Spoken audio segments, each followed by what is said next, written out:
My father's 60th birthday invitation carried a warning that felt personal: adults only, don't bring your drama.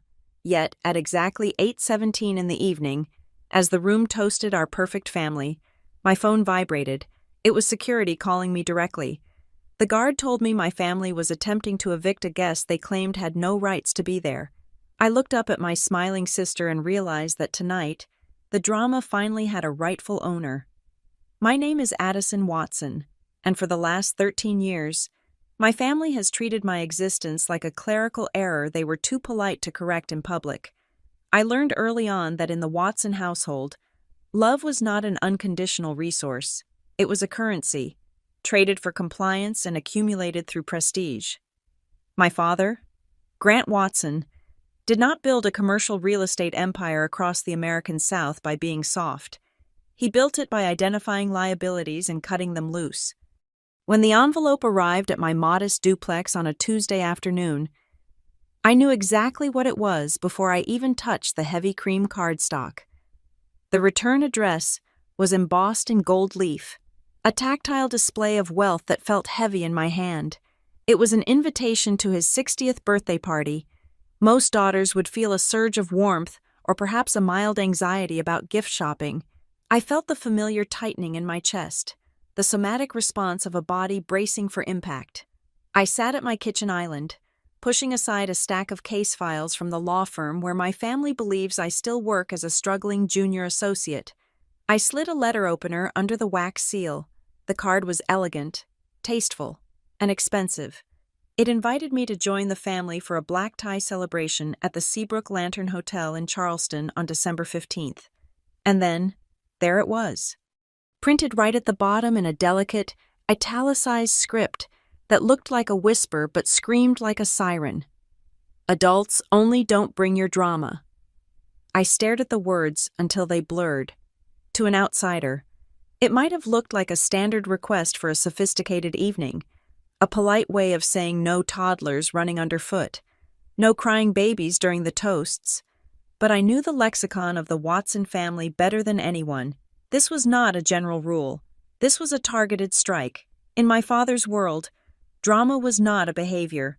Drama was a person. Drama was me. Drama was the fact that I became pregnant at 24, just months before finishing my graduate degree. Drama was my refusal to marry the man who abandoned me via email. Drama was my daughter, Lila, who was now 15 years old and the kindest human being I had ever known, yet remained a permanent footnote in my father's perfectly curated biography. I reached for my phone and dialed my sister, Blair. Blair answered on the second ring, her voice tight and clipped, the universal tone of a woman who believes she is busier and more important than the person calling her. Blair was the golden child, the one who married the corporate lawyer, the one who lived in the gated community, the one who never had a hair out of place. She was the project manager of our family's image. "I assume you got the invite," Blair said, skipping the greeting. "Please tell me you're actually going to RSVP on time for once. I have a caterer who charges per head, and I don't want to pay for a plate you aren't going to eat." "I got it," I said, keeping my voice level. I had spent years perfecting a tone of neutral compliance. It was the only armor that worked. I was calling about the note at the bottom, adults only. "It's Dad's 60th, Addison," Blair sighed, a sound that conveyed deep exhaustion with my very existence. "He wants a sophisticated evening. He wants his partners there. He wants the investors. He doesn't want distractions." "Lila is 15, I said. "She isn't a toddler. She has perfect table manners. She's his granddaughter." "It is not about manners," Blair snapped. "It is about the vibe. Look, we all know your situation is difficult. We know being a single mom is hard, and you attach yourself to Lila because she is all you have. But for one night, just one night, can you not make it about your struggle? Can you just be a normal adult and show up without the baggage?" Baggage, that was the new word for my daughter. "So Dad specifically asked for her not to come?" I asked. "Dad wants a perfect night," Blair said, dodging the direct question while answering it perfectly. "He is closing a massive deal next quarter.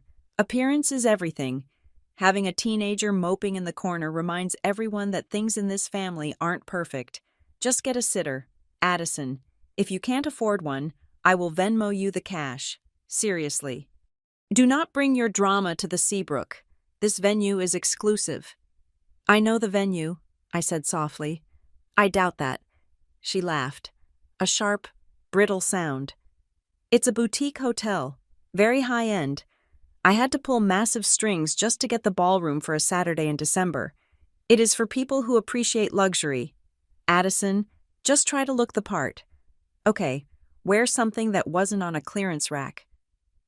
She hung up before I could respond. I lowered the phone, feeling the old, familiar sting of humiliation. It was amazing how, at 37 years old, a 5-minute conversation with my sister could reduce me to feeling like the scared 24-year-old girl who had just been told she was ruining the family name. I turned around and saw Lila standing in the doorway of the kitchen. She was wearing her oversized hoodie and holding an apple. She had her headphones around her neck, but I knew she wasn't listening to music.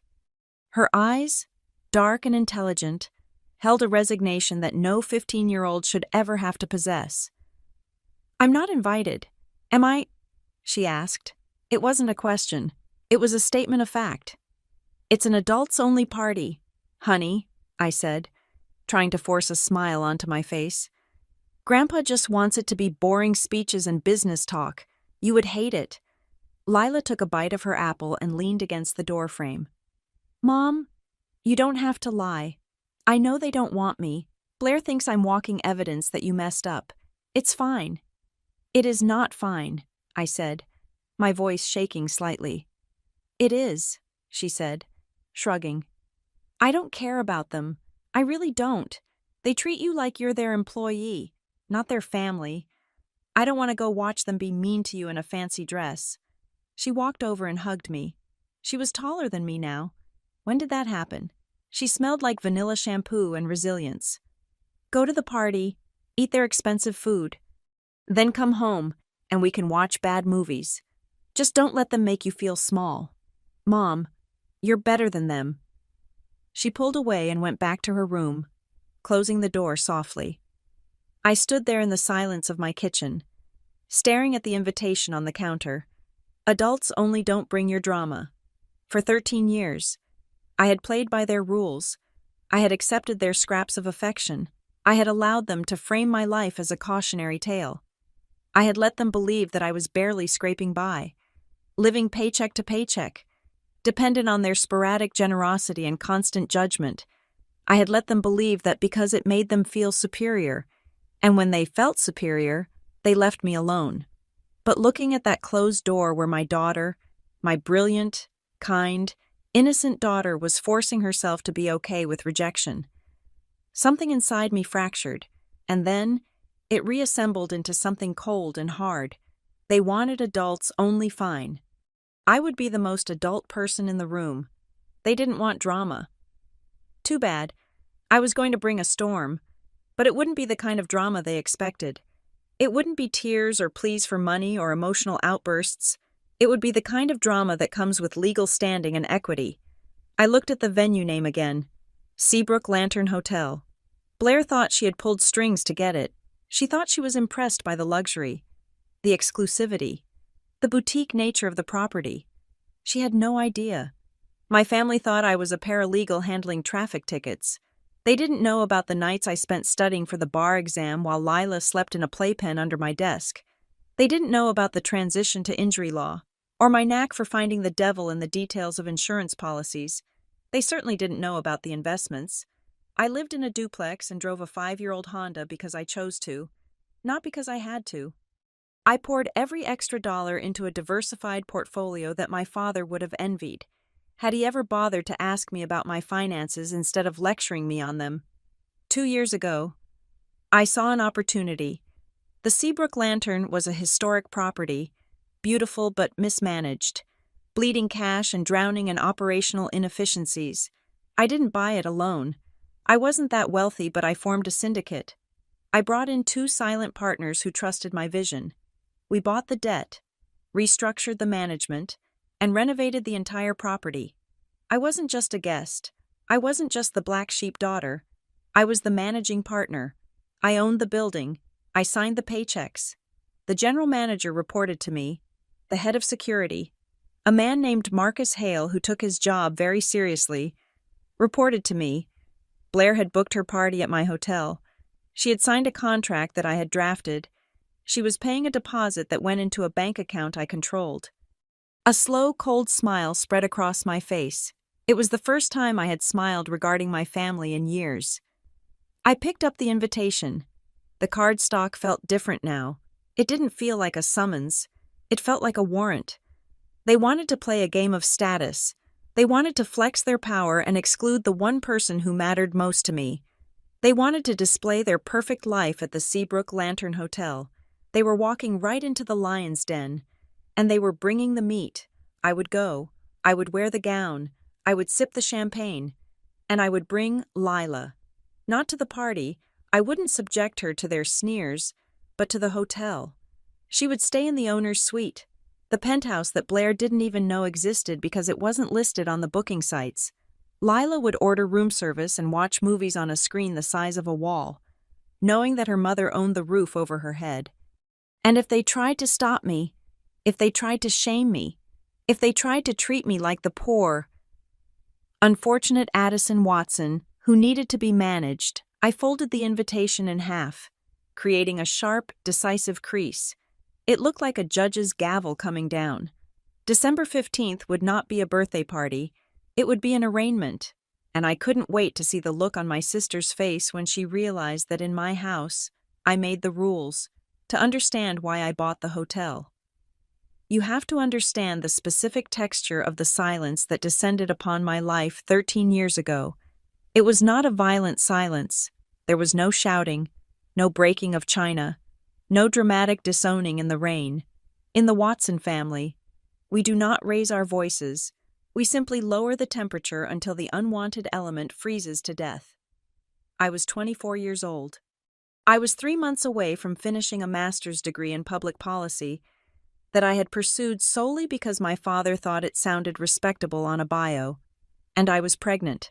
The father of the baby was a man I had been seeing for a year, a man my parents tolerated because he came from a family that owned a chain of car dealerships. He was safe. He was appropriate. Until I told him the news, he didn't scream either. He simply vanished. He sent me an email at 3 a.m. that read like a liability waiver. He explained that he was not ready for this trajectory, that he wished me the best, and that he would be moving to Chicago for a job opportunity he had suddenly remembered he had. I sat in my dorm room, staring at the screen, realizing that I was entirely alone. But the terror I felt wasn't about the baby, it was about Grant Watson. When I drove home to tell my parents, I thought I was bringing them a crisis that we would solve together. I was naive. I walked into the library where my father was reading a report on commercial zoning in Savannah. My mother was arranging hydrangeas in a crystal vase. I told them, I remember the sound of the clock ticking on the mantelpiece. It was a heavy, rhythmic thud that seemed to count down the seconds of my former life. My father took off his reading glasses and folded them slowly. He placed them on the side table. He didn't look at my stomach. He looked at my forehead, as if scanning for a defect. "You have made a mess," he said. His voice was calm, conversational, devoid of any paternal warmth. "And it is a mess that reflects poorly on this house. I am going to keep it," I said. It was the first time I had ever defied him. "Then you will handle it," he replied. He picked up his report again. "We will not be supporting this. We will not be celebrating this. You are an adult, Addison. If you choose to complicate your life, you choose to finance that complication." My mother looked at me with watery eyes. But it wasn't sympathy. It was the look one gives to a piece of expensive fabric that has been stained with red wine, a mixture of pity and annoyance that the item is no longer pristine. "You had so much potential," she whispered. That word, potential. It hung in the air like a guillotine, in my mother's mouth. Potential wasn't a promise of the future. It was a weapon to beat down the present. Blair was the one who codified the exile. She came over the next day, not to ask how I was feeling, but to clarify the public relations strategy. She sat on the edge of my bed, checking her manicure. "Don't expect anyone to rescue you," she said. "Dad is furious. He won't say it, but he feels like you tricked him, like you pretended to be the smart one, and then you went and did the most cliché, trashy thing possible." "It's a baby, Blair," I said. "Not a crime. In this town, ideally, it's the same thing if you aren't married," she said. "Just do us a favor. Don't come around asking for money, and don't bring it up at the club. It's embarrassing enough as it is." She stood up and smoothed her skirt. "You made your bed, Addie. Now you have to lie in it, alone," and that was it. I was not kicked out. I was simply reclassified. I went from being Grant Watson's daughter to Grant Watson's unfortunate situation. I moved out the following week. I found a small apartment above a bakery in a neighborhood my mother would never drive through. It smelled permanently of yeast and exhaust fumes. I dropped out of the master's program because I needed to work immediately.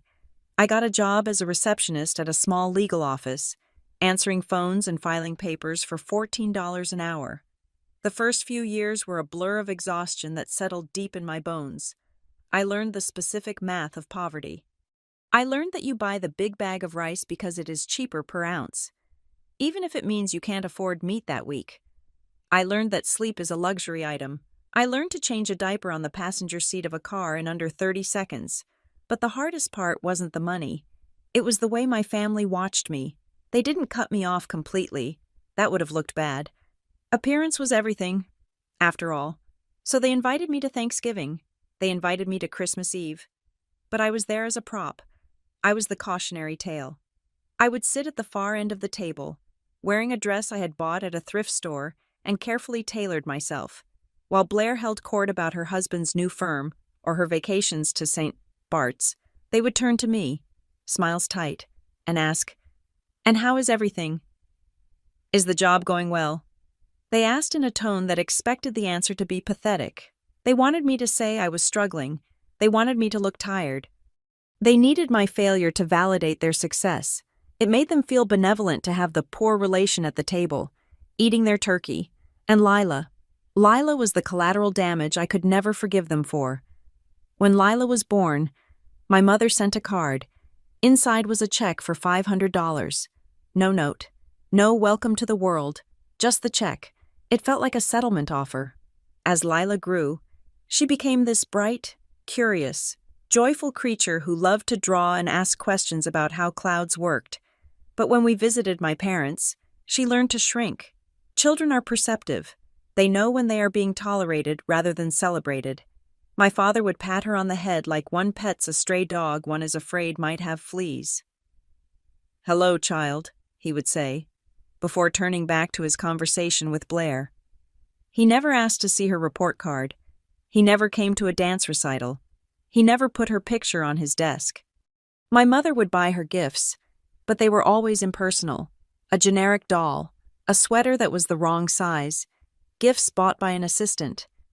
"She is growing so fast," my mother would say, looking past Lila, as if my daughter were a weed in her garden. Lila never cried about it. She just stopped trying. By the time she was 10, she would bring a book to family gatherings and sit quietly in the corner. She learned the lesson I had learned in the Watson house. Visibility is a privilege we had lost. One afternoon, when Lila was 7, we were at a summer barbecue at my parents' estate. Blair was there with her friends, drinking spritzers on the patio.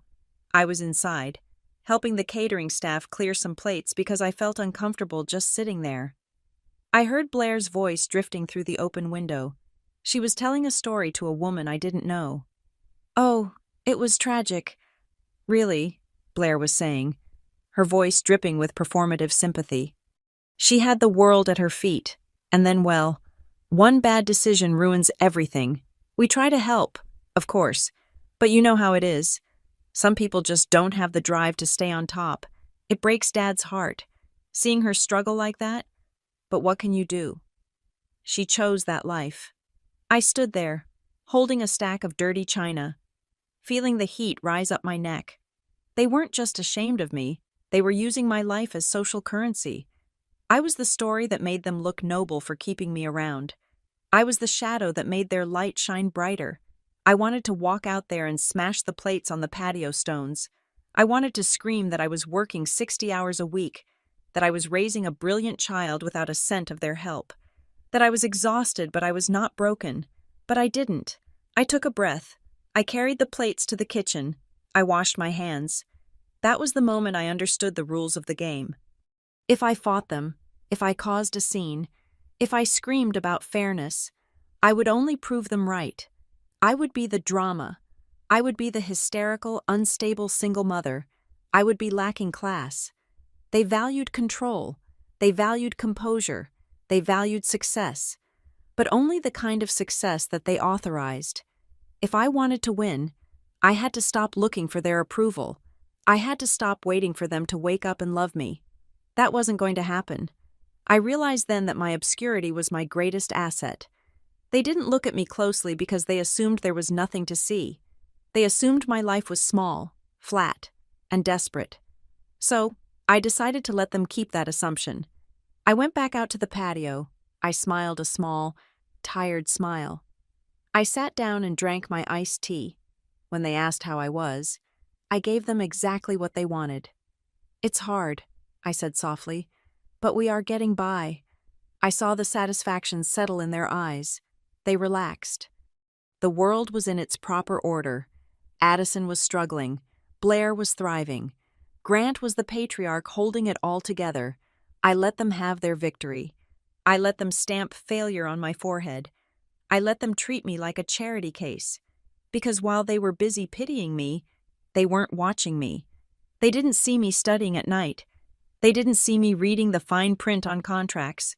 They didn't see the fire that was starting to burn in the pit of my stomach. Not a fire of rage, but a cold, blue flame of ambition. I hugged Lila tight that night in our small apartment. "We are going to be okay," I told her. "I know," she said. "We don't need them." "No," I whispered. "We don't.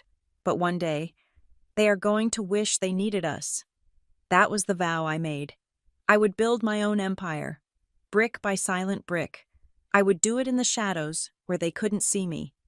And I would stay there, quiet and underestimated, until the moment was absolutely perfect to step into the light. 13 years of polite nods. 13 years of being interrupted at the dinner table. 13 years of watching my sister roll her eyes when I walked into a room. I absorbed it all. I stored it away. I let it fuel the long nights and the early mornings. They thought they had broken me. They thought they had disciplined me into submission. But all they had really done was teach me how to move without making a sound. And in the world of business, as I was about to learn, silence is the deadliest weapon of all. The narrative of my life that my family subscribed to was simple. I was the cautionary tale. I was the one who had stumbled. And according to the physics of the Watson universe, once you stumble, you stay on the ground. They believed I was barely keeping my head above water, scraping by on administrative wages and surviving on their benevolent neglect. They were wrong. While they were busy polishing their social standing, I was busy building a machine. It started at the law office where I worked as a receptionist. I was answering phones and making coffee, but I was also listening. I watched the paralegals draft motions. I watched the partners negotiate settlements. I realized very quickly that the law was not about justice in the abstract sense. It was about leverage and language. It was a system of codes. And if you knew how to read the code, you could unlock the vault. I stopped being a receptionist 6 months in. I badgered the managing partner until he let me try my hand at case management. I moved into a cubicle in the back, away from the windows, and buried myself in insurance policies. That was where I found my talent. I could read a 100-page insurance policy and find the one sentence that unlocked a payout. I could smell the money in a file. I learned the difference between a soft tissue injury case that was worth $5,000 and a catastrophic liability case that was worth $2 million. I learned that insurance adjusters are just people with quotas, and if you make their life difficult enough with perfectly filed paperwork, they will pay just to make you go away. But being a paralegal was not enough. I was doing the work of a lawyer for a fraction of the pay, so I stopped sleeping. For 3 years. My life was a blur of caffeine and logistics. I enrolled in a law program that offered night classes. My schedule was a military operation. I woke up at 5 in the morning to study. I got Lila ready for daycare, drove her across town in my rattling Honda Civic, worked 8 hours at the firm, picked Lila up, fed her dinner, put her to bed, and then drove to campus for class from 7 to 10 at night. I studied civil procedure while sitting in the laundromat. I memorized the federal rules of evidence while waiting in the pickup line at preschool. I did not have the luxury of study groups or networking mixers. I had a daughter to feed and a point to prove. I passed the bar exam on my first attempt. I did not tell my parents. I did not post it on social media. I simply walked into the office of the senior partner at a rival firm, Holloway and Pierce Injury Law, and placed my resume on his desk. They were a boutique litigation firm known for being aggressive. They didn't care about my pedigree or my family name. They cared that I had handled 300 files as a case manager and knew the internal adjusting software of every major insurance carrier in the state. They hired me as an associate. My salary tripled overnight. The first time I stood in front of a jury, I realized why I was dangerous. My sister, Blair, with her polished life and country club membership, would have alienated a jury of working-class people. But me, I was a single mother in a department store suit. I knew what it felt like to be dismissed. When I spoke to the jury on behalf of a client who had been injured by a negligent corporation, I wasn't acting. I was channeling every ounce of frustration I had swallowed for a decade. I won that case. Then I won the next one. I started bringing in significant contingency fees. By the time I was 32, I was making more money than Blair's husband, the corporate attorney. But here is where the discipline kicked in. Most people, when they get a taste of money after years of poverty, succumb to lifestyle creep. They buy the BMW, they upgrade the apartment, they go on the vacation. I did none of that. I kept the Honda Civic until the air conditioning died, and then I fixed it myself and kept driving it. I continued to live in the small apartment above the bakery for another 2 years. I wore the same 5 suits to work, rotating them so no one noticed. I took every dollar of my bonus checks and commission fees, and I poured them into the only thing I trusted more than my self-compounding assets. I started with index funds, boring and reliable. I set up automatic transfers that drained my checking account the second my direct deposit hit. So I never felt rich. I forced myself to feel broke. Then I moved to real estate. I didn't buy a dream home. I bought a duplex in a transitioning neighborhood. It was ugly, beige, and smelled of wet dog. But the numbers worked. I lived in one half and rented out the other. The tenant's rent covered the mortgage. I was living for free. I saved that money. 2 years later, I bought a small commercial strip center with a dry cleaner and a taco shop. It wasn't glamorous. It wasn't the kind of property my father would deign to look at. But the dry cleaner had been there for 20 years and paid rent like clockwork. I became obsessed with the concept of "fuck you money." That is what the senior partners called it, the amount of money you need so that you never have to say yes when you want to say no. For Lila, I built a fortress. I fully funded a 529 education plan before she finished elementary school. I set up a revocable living trust. I bought life insurance policies that would ensure she would be a millionaire tax-free if I got hit by a bus tomorrow. I wanted to ensure that she would never, ever have to stand in front of a relative and beg for help. She would never know the coldness of a handout. And through all of this, my family knew nothing. It wasn't that I actively lied to them. I simply didn't volunteer the truth, and they never asked. When I saw them at holidays, I drove the old Honda. I wore a simple dress from Target. I let them pay for lunch. "It must be tough," my mother would say, looking at my scuffed heels. "Do you need me to pack up some leftovers for you and Lila?" "That would be wonderful. Thank you," I would say. I learned that people like my father and Blair are most comfortable when they are looking down. If I had shown up in a Porsche, if I had told them I just closed a commercial deal, it would have disrupted the ecosystem. They would have become competitive. They would have scrutinized me. They would have tried to find flaws in my success to make themselves feel better.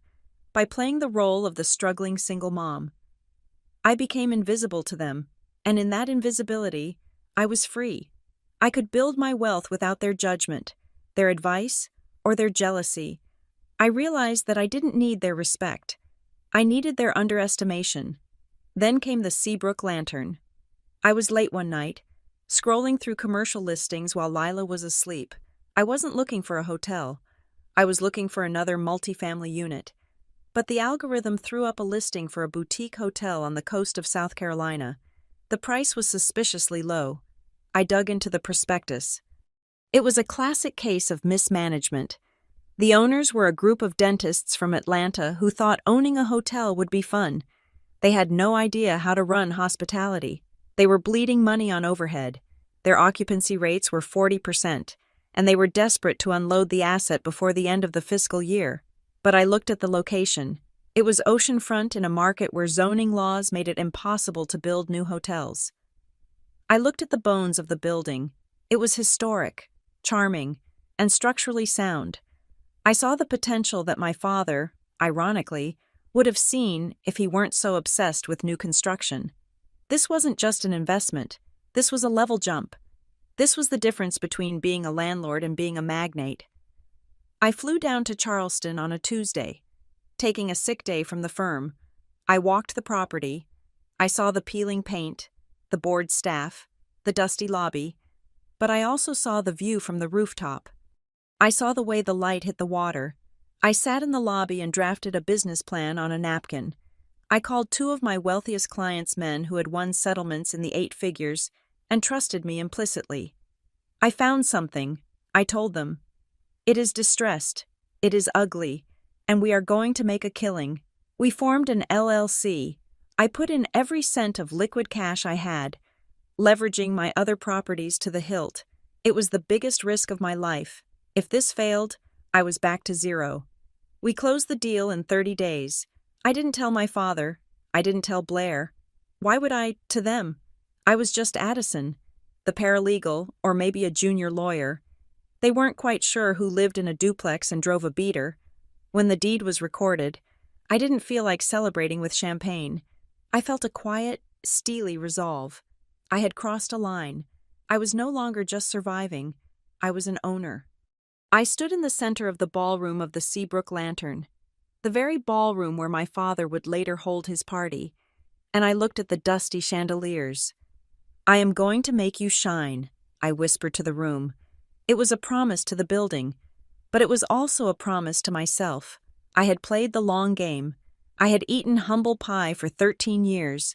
I had let them look down on me while I built a ladder they couldn't even see. And now, as I held the invitation in my hand, seeing the name of my own property printed on the cardstock, I knew the game was changing. They thought they were renting a venue. They didn't realize they were stepping into my territory. I was not the girl who got pregnant in grad school anymore. I was not the struggling mom. I was the landlord. And it was time to collect the rent. The Seabrook Lantern Hotel was not a romantic purchase. It was a cold, calculated acquisition of a distressed asset with a 38-room capacity and a prime oceanfront zoning permit that the city of Charleston had stopped issuing in 1995. When I looked at the property, I didn't see the peeling Victorian wallpaper or the mildew in the grout of the master bathrooms. I saw a cap rate, a capitalization rate that was artificially suppressed by incompetence. The previous owners were a consortium of dentists from Atlanta who treated the hotel like a vacation home that occasionally took guests. They had no revenue management software, no marketing strategy beyond a stagnant Facebook page, and a staff that stole inventory because nobody was watching the stockroom. I didn't buy it alone. My bank account was healthy from my legal settlements and real estate rentals, but a $4.2 million commercial property requires leverage and liquidity that I didn't want to risk entirely on my own. I constructed a partnership agreement that was tighter than a prenuptial agreement. I brought in Julian, a man in his late 50s who had spent 3 decades managing luxury properties for the Ritz-Carlton Group before being pushed out for being too old school. Julian knew how to fold a napkin so it looked like art, and he knew how to train a concierge to remember a guest's dog's name. Then there was Elias, a local developer who had the cash but no interest in operations. He just wanted a place to park his capital where it would beat the stock market. But the operating agreement was clear. I was the managing partner. I held the tie-breaking vote. I held the pen on the bank accounts. Julian ran the floor. Elias signed the checks. But I steered the ship. It was the first time in my life that my name was at the top of the org chart, and I made sure that legally, nobody could remove me. The renovation was surgical. We didn't just paint over the problems. We gutted the plumbing because low water pressure kills guest satisfaction faster than bad food. We installed tankless water heaters and soundproofed the walls between the suites. In the luxury market, silence is the most expensive commodity. I spent my weekends there, not lounging by the pool, but in the back office with Julian, auditing the vendor contracts. I renegotiated the linen service, saving us 12% annually. I fired the produce supplier who was sending us second-rate tomatoes and hired a local farm collective. The biggest change, however, was the culture. I hired Marcus Hale as my head of security 3 months after we closed on the property. Marcus was former military police, a man who was 6'4" and built like a cell tower, but he spoke with a voice that was surprisingly soft. He had been working as a bouncer at a downtown club, and I saw how he handled a drunk patron. He didn't escalate. He de-escalated. He didn't want to fight. He wanted peace. I sat him down in my office, which was still smelling of fresh paint. "Marcus," I said, "we are going to have high-net-worth guests here, politicians, celebrities, CEOs. They are going to be demanding. They are going to drink too much expensive scotch and think they own the place." "I am used to that," Marcus said. "I know," I replied. "But here's the rule, the absolute rule. If there is a dispute, if a guest is rowdy, or if someone tries to throw their weight around to bully another guest or a staff member, you do not act unilaterally. You call me. I don't care if it is 3 a.m. I don't care if I'm in court. You call me." "You want to handle the evictions?" he asked, raising an eyebrow. "I want to make sure that in this building, power isn't abused," I said. "I know what it is like to be on the receiving end of someone else's authority. In this hotel, we are fair. We protect our staff, and we protect our guests, even the ones who aren't famous. If someone needs to be removed, I give the order. Me, nobody else." Marcus looked at me for a long moment, assessing me. Then he nodded. "Understood. Ms. Watson, direct line to you." That protocol became our standard. It was a small detail, but it mattered. For Lila, the Seabrook Lantern became a sanctuary. I couldn't tell my family about the purchase. If I had told Grant or Blair, they would have tainted it. Blair would have come in and criticized the drapes. My father would have asked to see the PL statement and then told me where I was overspending on labor. They would have turned my achievement into a critique. So I lived a double life. To them, I was still the paralegal scraping by. To the staff at the Seabrook, I was Ms. Watson, the owner who knew every employee's birthday. I started bringing Lila on weekends. We would slip into the owner's suite, a penthouse unit on the top floor that had a private elevator access. It wasn't rentable. It was ours. Lila would sit on the balcony, doing her homework with the ocean breeze tangling her hair. She would order room service a burger and truffle fries, and the staff would bring it up on a silver tray. "Here you go, Ms. Lila," the server would say with genuine warmth. Lila wasn't used to that. In my parents' house, she was invisible. Here, she was the daughter of the boss. "Mom," she said to me one evening, looking out at the lighthouse blinking in the distance, "do we really own this?" "We own 51% of the entity that owns the deed," I corrected her gently, always the lawyer. "But for all intents and purposes, yes, it is ours." "It's nice," she said. "Nobody looks at us weird here. That is the point of ownership, baby," I told her. "When you own the table, nobody can tell you where to sit." It was a golden time. The hotel turned a profit in its 8th month. We were hitting 90% occupancy. We were getting written up in travel magazines as the hidden gem of the South. And then, the collision course began. I was in my car, driving home from a deposition. When my phone rang, it was Blair. "You will not believe what I just pulled off," she said, her voice breathless with the high of spending money. "What is it?" I asked, putting the car on speaker. Dad's 60th. I have been stressing about the venue for months. The country club is so stale, and the yacht club is under renovation, but I managed to get us into the Seabrook Lantern. My hands tightened on the steering wheel. The air in the car suddenly felt very thin. The Seabrook Lantern, I repeated, keeping my voice flat. Yes, have you heard of it? Probably not. It is very boutique, very exclusive, Blair bragged. It is the it place right now. They were fully booked. Of course, I had to pull so many strings. I had to drop Dad's name like 5 times to get the sales director to even call me back. I smiled to myself. She hadn't dropped Dad's name effectively. The sales director, a sharp woman named Evelyn, had called me immediately after the inquiry. Blair Watson is on the line wanting a buyout of the ballroom for December 15th. Evelyn had told me 2 days ago. She is being aggressive on the discount requests. Book it, I had told Evelyn. Full price, no discounts, charge her for the premium linen upgrade and the top-tier bar package. Make her sign the strict cancellation policy. You know her, Evelyn had asked. Something like that, I had replied. Now, listening to Blair on the phone, the irony was so thick I could taste it. She was bragging about securing a venue that I owned. She was proud of paying a premium to a company that funneled profits directly into my trust fund. It is going to be stunning, Blair continued. Black tie, adults only. I'm going to hire a jazz quartet. It needs to be perfect. Dad deserves the best. It sounds expensive, I said, playing my part. Well, quality costs money. Addison, she lectured me. I know that is a foreign concept to you, but for an event like this, you don't cut corners. I just hope you can find something decent to wear. Please don't wear that gray suit you wore to Christmas. It looked like you bought it at a pharmacy. I will find something, I said. Good. Oh, and I am sending out the invites tomorrow. Just try not to make a scene when you get yours.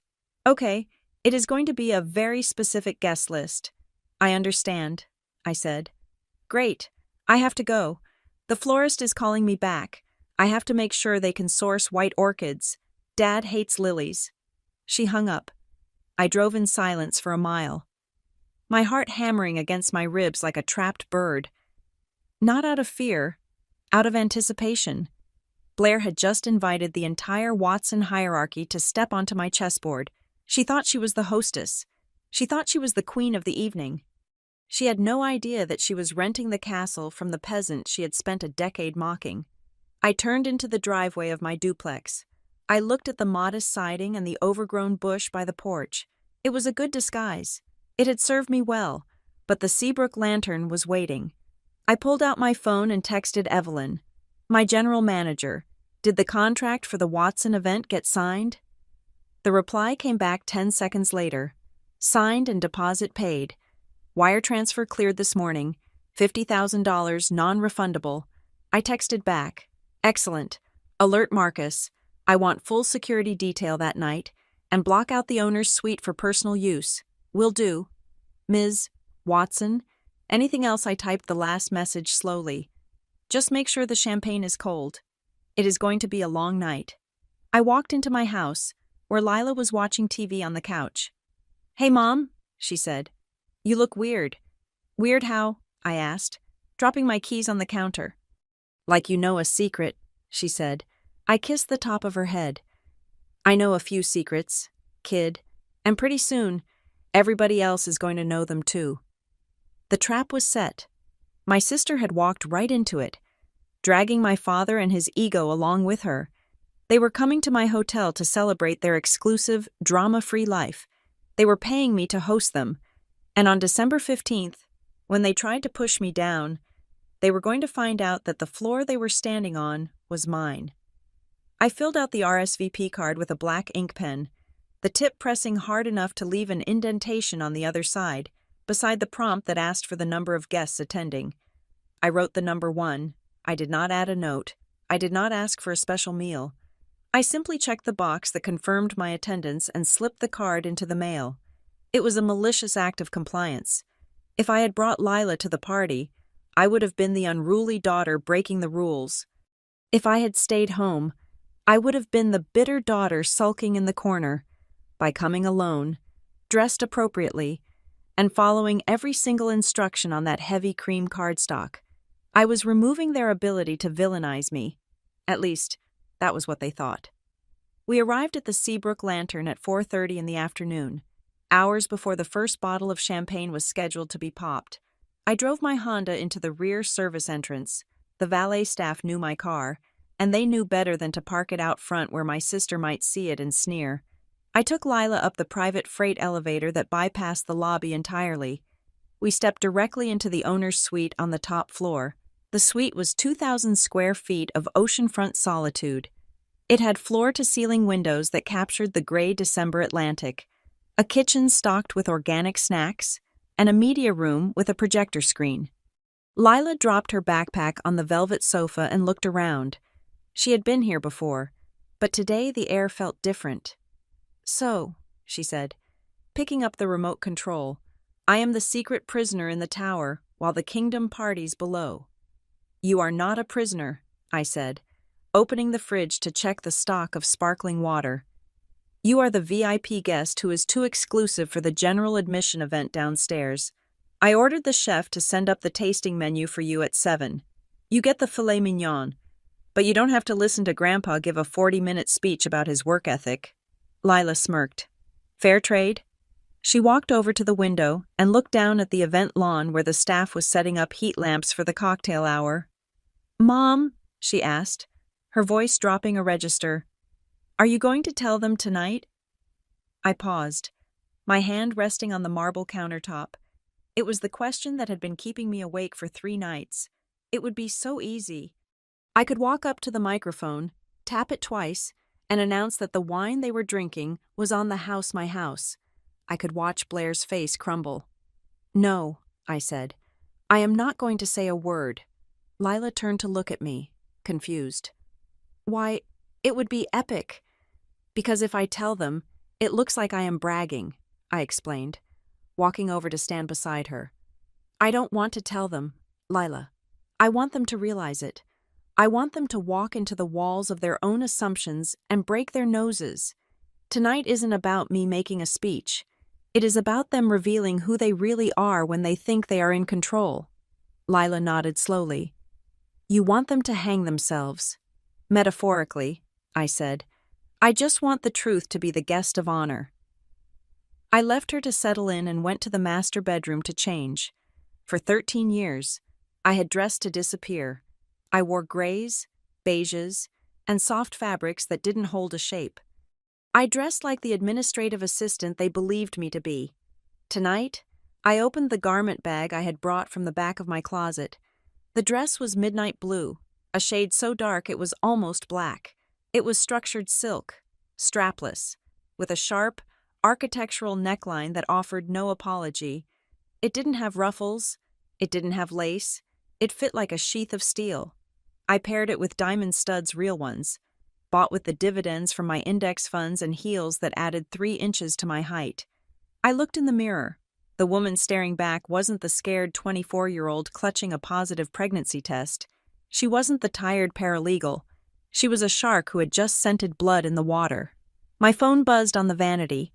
It was a text from Evelyn, my general manager, team briefing in the executive office in 5 minutes. I grabbed my clutch and went down the back stairs to the second-floor office suite. Evelyn was there, looking impeccable in her suit. Standing next to her was Marcus Hale. Marcus was wearing his formal security attire, a black suit with an earpiece that somehow made him look even larger than usual. "Good evening, Ms. Watson," Marcus said. His voice was a deep rumble. "Good evening, Marcus, Evelyn." I nodded to them. "What is the status?" "The ballroom is set," Evelyn said, handing me a tablet. "The florists are finishing the centerpieces. The band is sound checking. Your sister has already called the front desk 4 times to complain about the temperature in the lobby. She wants it 2 degrees cooler." "Give her the 2 degrees," I said. "We accommodate the guest." "We have the guest list finalized," Evelyn continued. 150 people, mostly local business leaders, a few politicians, and your father's partners." I scrolled through the digital list on the tablet. I recognized the names, the country club set. The people who had watched me grow up and then politely looked away when I fell from grace. Then, my finger stopped on a name at the bottom of the VIP table list. Sterling Capital Group, representatives. Mr. Vance and Mr. Korb. My blood ran cold. Are these two confirmed? I asked, tapping the screen. Yes, Evelyn said. Your father insisted they be seated at the head table. Apparently, they are the investors for his new commercial complex in Savannah. He is planning to announce the partnership tonight during the toast. I let out a short, sharp breath. Sterling Capital Group, 6 months ago, at Holloway and Pierce. I had worked on a discovery file for a class action lawsuit involving a subsidiary of Sterling Capital. They were a predatory lending firm masquerading as a high-end equity fund. They targeted legacy developers who were cash-poor and asset-rich men exactly like my father. The contracts they wrote were filled with toxic debt triggers. They didn't want to partner with you. They wanted to foreclose on you. If my father signed with them, if he publicly tied his reputation to theirs, he wasn't just risking his money. He was risking the entire Watson legacy. He would be bankrupt within 3 years. I stood there, staring at the names. The irony was suffocating. My father, the man who had spent a decade treating me like a financial liability, was about to sign his death warrant because he was too arrogant to do due diligence, and I, the failure daughter, was the only person in the room who knew how to read the fine print. Ms. Watson, Evelyn asked gently, is everything okay? It is fine, I lied. Just keep an eye on those two. I don't want them getting special treatment beyond what is in the contract. I turned to Marcus. Marcus, this is the most important part of tonight, I said, locking eyes with him. My family is dramatic.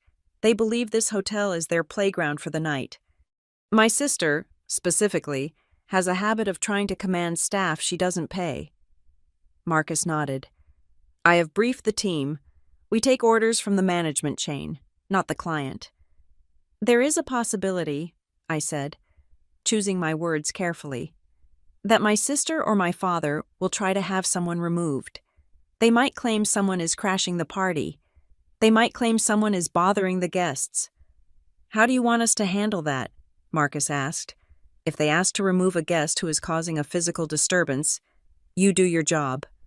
I said, but if they try to remove someone simply because they don't like them, or if they try to access the upper floors you call me, immediately.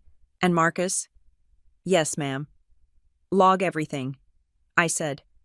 Every request, every complaint, every time they raise their voice at a server, I want a time-stamped record of their behavior. If we have to intervene, I want to be able to prove that we were the reasonable ones. Understood, Marcus said.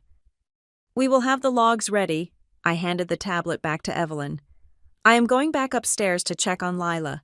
Then I will come down to the party as a guest. From that point on, treat me like a regular attendee, unless I give you the signal. Good luck, Addison, Evelyn said softly. She was one of the few people who knew the full story. I went back up to the owner's suite. Lila was eating a slider and watching a movie. She looked up when I walked in, and her eyes widened. Whoa, she said. You look like a villain, in a good way. Thank you, I said. I checked my reflection one last time. The dress was armor. My phone buzzed again. This time, it was Blair. Just saw you parked in the back. Glad you found the service entrance. Fits the budget, LOL. Listen, seriously, when you come down, stay at the back tables. Dad is stressed about the Sterling deal, and he needs everything to look perfect. Don't go crying to Mom about money tonight. Don't cause a scene. Just smile and eat your free dinner. I read the text out loud to Lila. Lila frowned. She is so mean. Why do you even go? I sat down on the edge of the sofa next to her. I used to wonder that, I said. I used to think that if I just stayed away, it would be easier, but staying away is hiding, and hiding makes them think they are right. I took Lila's hand. They treat you like you don't belong, Lila, and they treat me like I am broken. Do you know why? Because we aren't rich like them? Lila guessed. No, I said. Because we are the mirror. When they look at us, really look at us, they see the things they are scared of. They see that you can be happy without a country club membership. They see that I survived without their help.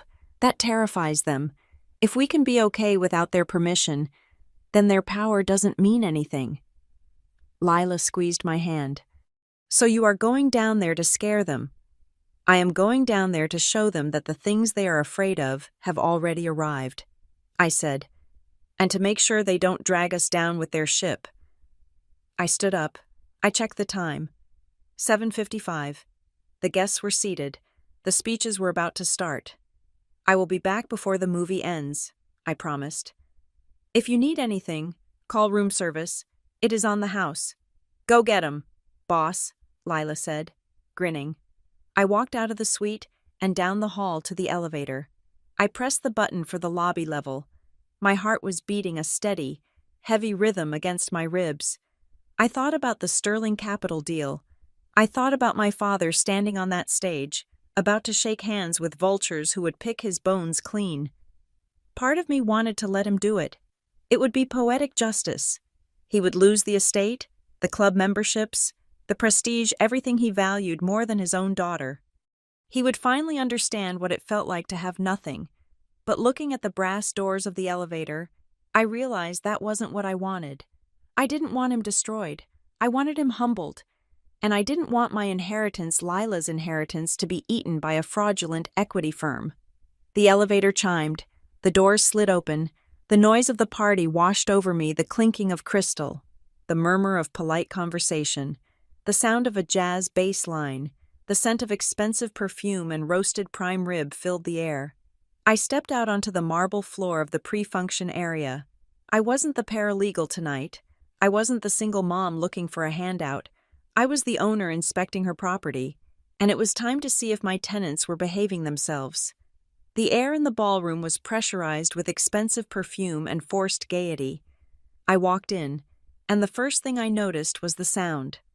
It is a specific acoustic frequency that only exists in rooms where people are desperately trying to impress one another, a mixture of high-pitched laughter, the clinking of baccarat crystal, and the low hum of judgment. I paused at the top of the short staircase that led down to the dance floor. The room looked spectacular. I had to admit, my team had done an incredible job. The amber lighting washed over the crowd, smoothing out wrinkles and making the diamonds sparkle just a little brighter. The centerpieces were towering arrangements of white orchids, architectural and severe, exactly as Blair had demanded. A waiter passed me with a tray of champagne. He was one of my best staff members, a young man named David. He stopped, his eyes widening slightly as he recognized me, not as the owner who signed his checks, but as a guest in a dress that commanded silence. "Champagne, ma'am?" he asked, keeping his face perfectly professional. "Thank you, David," I said, taking a flute. "Keep the vintage reserve flowing at table 4. The gentleman there tips well when he is happy."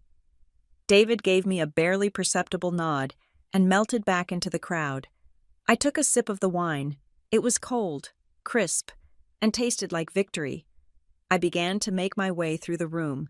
It did not take long for the ripple effect to start. I saw heads turn. I saw the whispers transfer from ear to ear like a contagion. "Is that Addison Noah? It can't be. Look at the dress. Look at how she's walking." I didn't walk like a woman who was apologizing for taking up space. I walked like a woman who had just inspected the foundation and knew it was solid. Blair found me near the raw bar. She was wearing a silver gown that was undoubtedly expensive, but looked slightly too tight across the ribs, as if she were holding her breath. She was holding court with 3 of her friends from the junior league, women who all had the same highlighted hair and the same frozen smiles. When Blair saw me, she actually stopped mid-sentence. Her eyes scanned me from the hem of my midnight blue silk up to the diamonds in my ears. It was a scan for defects. She was looking for a loose thread, a scuff on the shoe, a hair out of place, anything that would confirm I was still the mess she needed me to be. She didn't find one. "Addison," she said, her voice tight. "You made it." "I RSVP'd," I said calmly. "Happy birthday to Dad." Blair stepped closer. invading my personal space under the guise of a sisterly greeting. Her voice dropped to a hiss. "Where did you get that dress? Did you rent it?" "It is mine, Blair," I said. "And the earrings?" she asked, her eyes narrowing. "Are those costume? They look a little flashy for a family dinner." "They are real," I said, taking another sip of champagne. "And this isn't a family dinner, it is a coronation. You did say we needed to look the part." Blair bristled.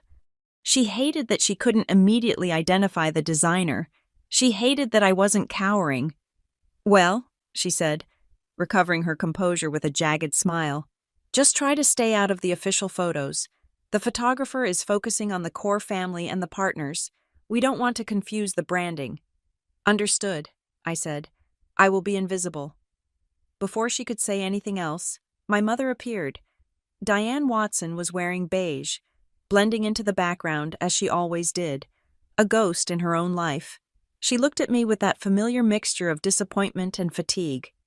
"Addison," she sighed, "you are here." "Hello, Mother," I said.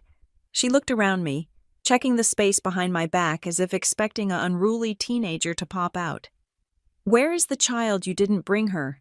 Did you—" Blair was very specific. "Lila," I said, correcting her. "Her name is Lila, and no, she is not in the ballroom." "Oh, good," my mother said, relaxing her shoulders. "Who is watching her? I hope you didn't leave her with one of those neighborhood girls. You know how irresponsible they are." "She is taken care of," I said. "Logistics are handled."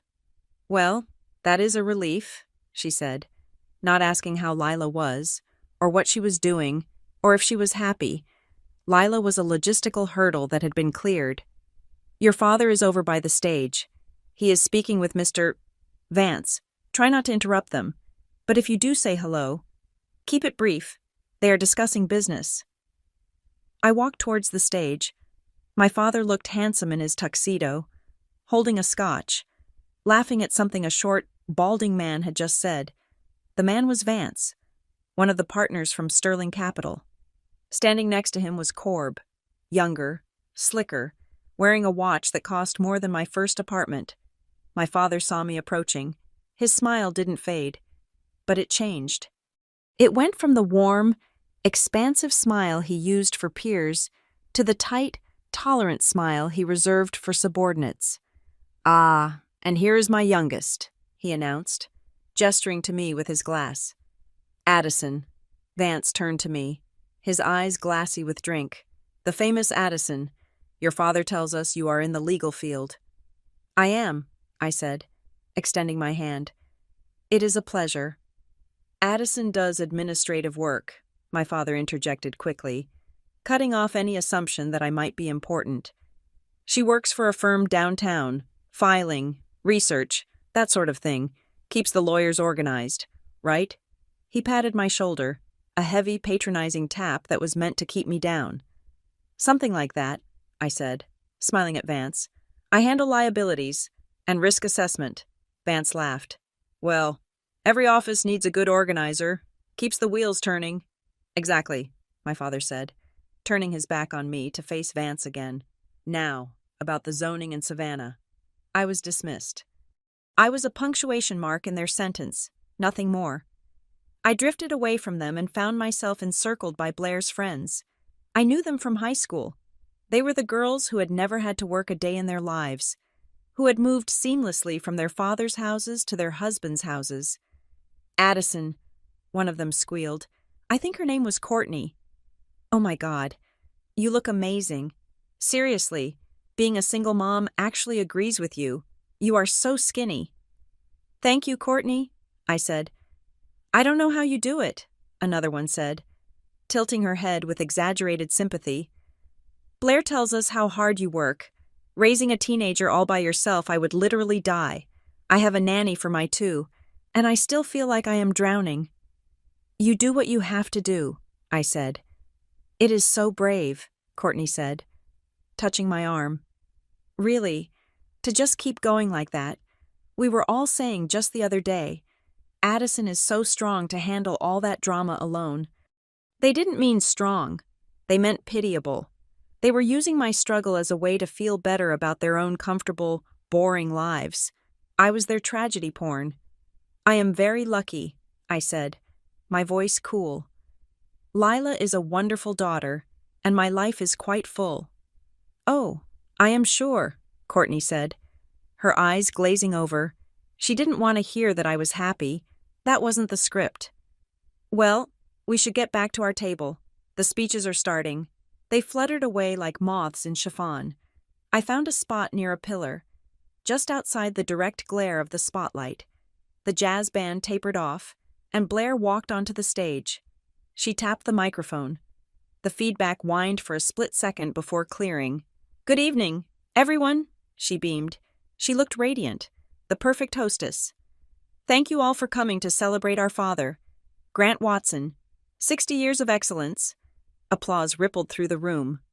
My father raised his glass, looking humble in that practiced way of politicians and narcissists. "Now," Blair continued, waiting for the room to quiet down, "I know some of you were surprised by the note on the invitation."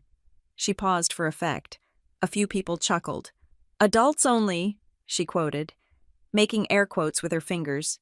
"Don't bring your drama." The room erupted in laughter. It was a warm, knowing laugh. They all thought it was a general joke about leaving the kids at home, but Blair's eyes flickered to where I was standing in the shadows. It was a microaggression amplified by a sound system. "Because tonight," she said, smiling brightly, "is about perfection. It is about celebrating a man who has built a legacy of stability, honor, and family values. We wanted a night where we could all just relax and enjoy the fruit of his labor, without any complications." I stood perfectly still. I felt the heat of the insult, but I didn't let it show on my face. I simply lifted my champagne glass in a silent toast to her. "Enjoy it. Blair," I thought, "enjoy the microphone while you have it." She went on to tell a story about Dad taking her sailing. A story that excluded me entirely. I tuned her out and scanned the room. That was when I noticed the movement near the service bar. Blair's husband, Richard, was standing there. He was a corporate attorney who usually looked smug, but tonight he looked sweaty. He was arguing with the banquet manager. I moved closer, pretending to admire an ice sculpture.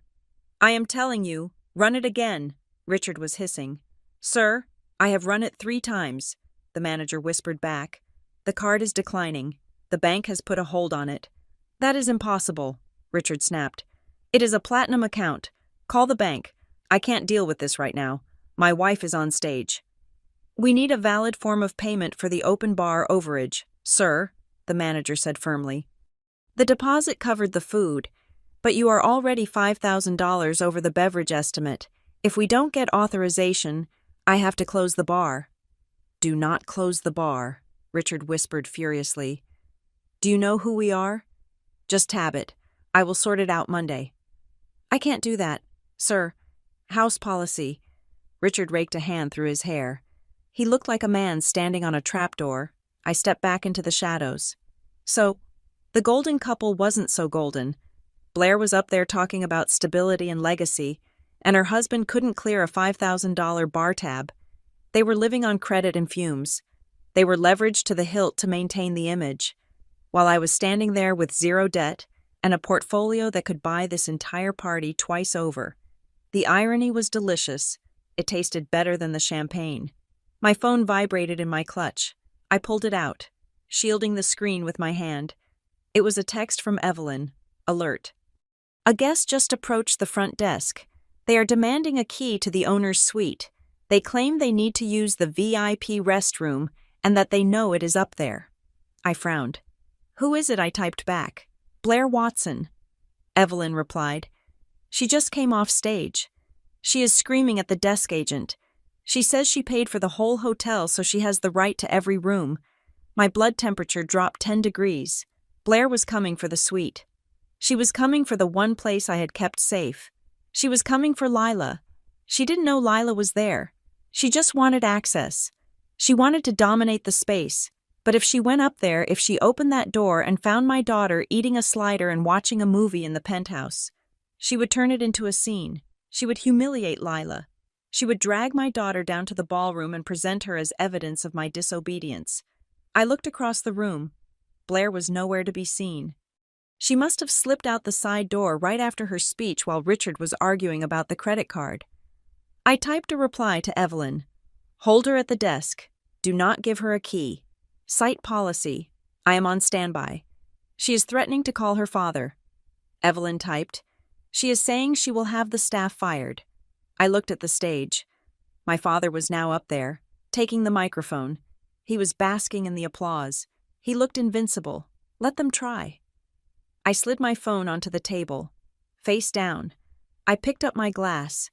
The room was still laughing, still drinking, still celebrating the perfect family. They had no idea that the foundation was rotting. They had no idea that the administrative assistant in the corner held the deed to the roof over their heads.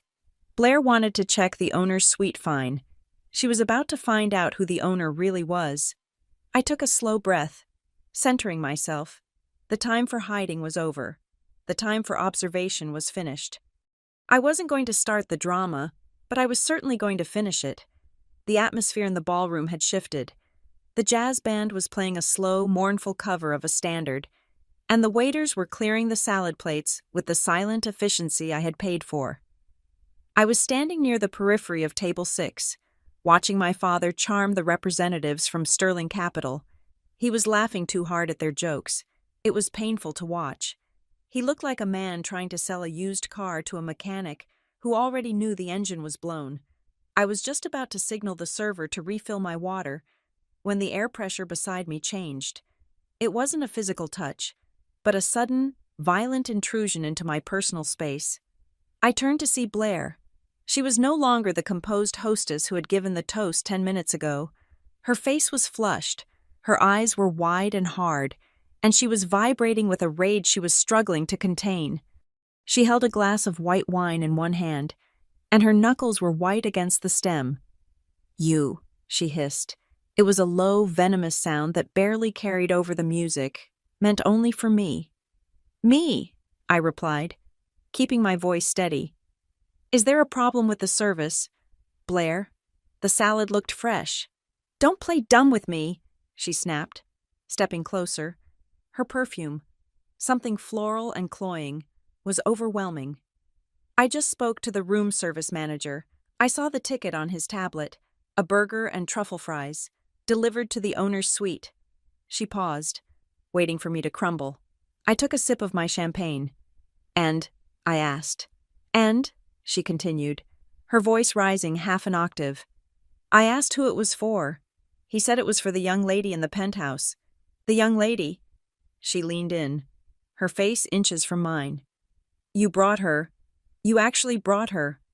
"I brought my daughter to Charleston." "Yes," I said calmly. "She is in a hotel room. She is not in your party. She is not eating your food. She is not breathing your air." "The invitation said adults only," Blair whispered furiously, stabbing her finger toward my chest. "Do you not know how to read? Or do you just think the rules don't apply to you because you are so special, you and your little drama? You just had to drag it here." "Lila is not drama," I said, my voice dropping to a temperature that could freeze water. "She is a guest of the hotel, and she is currently 3 floors up, watching a movie. The only person creating a scene right now is you." "I paid for this hotel," Blair said, her voice getting louder now. Heads at the nearby tables began to turn. "I bought out the venue. That means I decide who is in the building. I don't want her here. I don't want her bad energy hovering over my father's night." "You rented the ballroom and a block of rooms, Blair," I corrected her. "You didn't buy the deed." "I want her gone," she declared. She wasn't whispering anymore. She turned sharply and scanned the room until her eyes locked on Evelyn, who was standing near the kitchen entrance checking a manifest. "Manager," Blair shouted. The room went quiet. The jazz band faltered for a second before recovering. But the damage was done. My father stopped laughing. The investors from Sterling Capital looked up from their plates. Evelyn walked over. Her face was a mask of professional calm. But I saw the flicker of anticipation in her eyes. She knew the protocol. "Is there a problem, Mrs. Watson?" Evelyn asked. Yes, there is a massive problem, Blair said, gesturing wildly at me. This woman has an unauthorized guest stashed in the penthouse suite, a teenager. My contract states that this is an adults-only event. I want that room cleared, immediately. Evelyn looked at me, then back at Blair. She didn't blink. I apologize for the confusion, Mrs. Watson, Evelyn said smoothly. However, the guest in the owner's suite is not part of your event package. That suite is a private residence retained by the hotel ownership. It falls outside the jurisdiction of your rental agreement. Blair looked like she had been slapped. Excuse me, I spent $50,000 here tonight. Do not talk to me about jurisdiction. I am the client. I am telling you that having her here is a breach of my contract. I want her out. I cannot evict a guest who is not violating any hotel policies, Evelyn said. The young lady is quietly occupying a private suite. She is not in the ballroom. She is a violation of my peace of mind, Blair shrieked. Now the silence in the room was absolute. The band had stopped playing. 150 people were staring at us. This was the nightmare scenario my father had spent 40 years avoiding, and his golden child was the one orchestrating it. Grant Watson walked over. He moved with a stiff, angry gait. He looked at Blair, then at me. He didn't ask what happened. He didn't ask for my side of the story. He did what he always did. He identified the path of least resistance. Addison, he said, his voice low and warning. What have you done? I haven't done anything, Dad, I said. Lila is upstairs. Blair is upset that she exists. I told you, he said, his eyes cold and hard. I told you specifically, no complications. Why must you always be the difficulty in this family? Why can't you just for once do as you are told? She is in a room, Dad, I said, trying one last time to offer him a lifeline. She is invisible. Nobody knew she was here until Blair started shouting. I want her gone, Daddy, Blair said, her voice trembling with a mix of rage and victimhood. It is my gift to you. I wanted it perfect, and she is ruining it. She is mocking us. My father looked at the Sterling Capital investors. They were watching with amusement. He felt the humiliation burning his neck. He needed to assert control. He needed to show he was the patriarch who could bring order to his house. Addison, he said, looking at me with a disappointment so profound it felt heavy. Get the girl. Pack your things. Both of you leave. Now. I looked at him. I looked at the man whose approval I had chased for 2 decades. I saw the fear in his eyes, fear of looking weak, fear of looking messy, and I realized he would sacrifice me 1,000 times over to save face in front of strangers. You are kicking us out, I asked. You are kicking your daughter and granddaughter out of a hotel in the middle of the night because Blair is having a tantrum. I am asking you to respect the family, he said. If you don't leave, you are choosing to make this a scene. I am not the one making the scene, I said, and I am not leaving. The defiance hit him like a physical blow. I had never said no to him, not once. Blair let out a sharp, incredulous laugh. You heard him. Get out. You are trespassing. You are trash. Addison, you have always been trash, and you are dragging your bastard daughter around like a luggage set of failure. The word hung in the air. Bastard. I felt a cold stillness settle over me. It was the calm of a sniper who has just exhaled. Careful, Blair, I said softly. Or what? She challenged, stepping into my face. You will cry. You will beg I am done with you. If you won't leave, I will make you leave. She turned to Evelyn. Call security, Blair commanded. I want them escorted off the property, right now. If you don't do it, I will sue this hotel for breach of contract, and I will make sure nobody in Charleston ever books an event here again. Evelyn looked at me. It was a subtle glance, a question. Do I pull the trigger? I gave her a microscopic nod. I will call security, Mrs. Watson, Evelyn said. Good, Blair sneered, crossing her arms. Finally, my father let out a sigh of relief. He straightened his tuxedo jacket. It is for the best. Addison, you brought this on yourself. The room was buzzing now. The guests were whispering. Can you believe it? The sister refused to leave. Security is coming. How embarrassing. I stood there, clutching my clutch bag. I didn't move toward the exit. I didn't look down. I looked straight at the stage where the empty microphone stood. You want security to handle the person who doesn't belong here? I asked Blair. I want security to throw the trash out. She spat. Okay, I said. And then, it happened. My clutch vibrated. A long, sustained buzz. It was 8:17 in the evening. Every eye was on me. I slowly, deliberately, reached into my bag. I pulled out my phone. The screen lit up. Bright in the dim ballroom.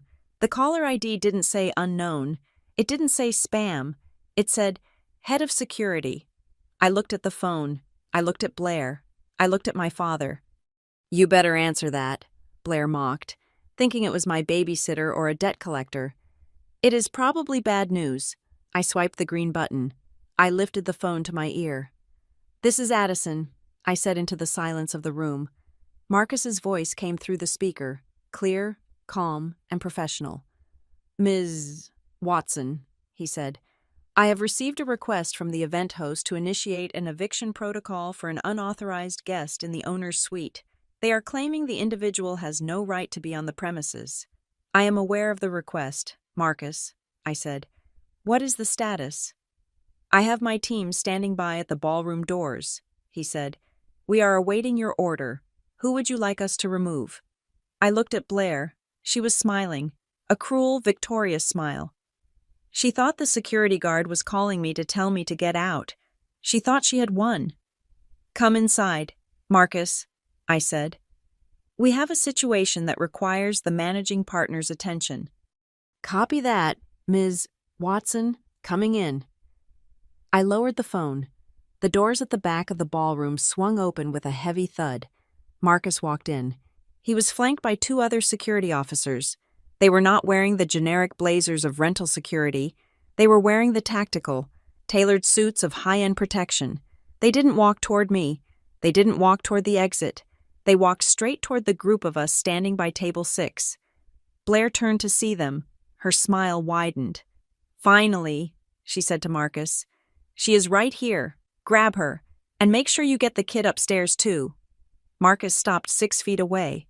He looked at Blair. He looked at my father. And then, he turned his body 45 degrees. He looked directly at me. He didn't bow. But the shift in his posture was deferential. It was the body language of a soldier addressing his commander. Ma'am, Marcus said to me, his voice booming enough for the first 3 rows of tables to hear. Security is present. We are ready to enforce your decision. The air left the room. Blair's smile faltered. It twitched at the corners. What are you doing? Why are you talking to her? I am the one who hired you. Marcus didn't even look at her. He kept his eyes locked on mine. You called security. Blair, I said, my voice cutting through the sudden confusion. And security called me. My father frowned, his brow furrowing. Addison, what is going on? Do you know this man? I took a step forward. The space around me seemed to expand. I know him very well. Dad, I said. I hired him. You what? Blair stammered. You don't have money to hire a bouncer. I didn't hire him for the night. Blair, I said. I hired him for the year. I turned to Evelyn. Evelyn, I said. Please clarify the chain of command for Mrs. Watson. Evelyn stepped forward. Her voice was crisp and clear. Mrs. Watson, she said to Blair. As per the hotel charter, all security protocols regarding eviction must be authorized by the ownership group. In this case, the final decision lies with the managing partner. She gestured to me with an open palm. Ms. Addison Watson. The silence that followed was not the silence of a library. It was the silence of a bomb crater immediately after the explosion. My father's face went gray. His mouth opened, but no sound came out. He looked at me, really looked at me, for the first time in 13 years. He didn't see the paralegal. He didn't see the failure. He saw the woman standing in the center of a $4 million asset, holding the controls. Blair shook her head. A jerky, spasmodic motion. No, that is a lie. That is impossible. She is broke. She is a single mom. She lives in a duplex. I own the duplex too, I said. I looked at Marcus. Show them the log, I said. Marcus produced a tablet. He held it up. I have a logged request for eviction at 8:17 p.m. Marcus read. Authorized by Blair Watson. Target guest in owner's suite. Reason unauthorized access. He looked at me. Ms. Watson, do you authorize this eviction? I looked at my sister. Her face was crumbling. The arrogance was draining out of her, replaced by a dawning, horrifying realization of what she had just done. She had called the police on the landlord. No, Marcus, I said. I do not authorize the eviction of my daughter from my hotel. I turned to my father. You wanted no drama, Dad, I said. But you just let your daughter try to throw your granddaughter out onto the street. And now, the security team is waiting for orders. I let the sentence hang there. So, I asked, who is leaving? The silence that followed Marcus's declaration was not empty. It was heavy, physical, and suffocating. It felt as though the air had been sucked out of the ballroom, leaving 150 people gasping in a vacuum of sudden, violent cognitive dissonance. Managing partner, Blair repeated. She didn't scream it. She didn't shout it. She whispered it, testing the weight of the words on her tongue, trying to find the joke, the trick, the trapdoor that would make the world make sense again. In Blair's world, gravity worked in one direction, Watson's at the top, Addison at the bottom. The idea that the floor she was standing on belonged to me was not just surprising. It was a violation of the laws of physics she had lived by for 37 years. This is ridiculous, Blair said, her voice trembling with a manic edge. She turned to the room, sweeping her arm out in a jerky, uncoordinated gesture. Is this part of the entertainment? Did you hire actors? It is a murder mystery dinner. Isn't it very funny?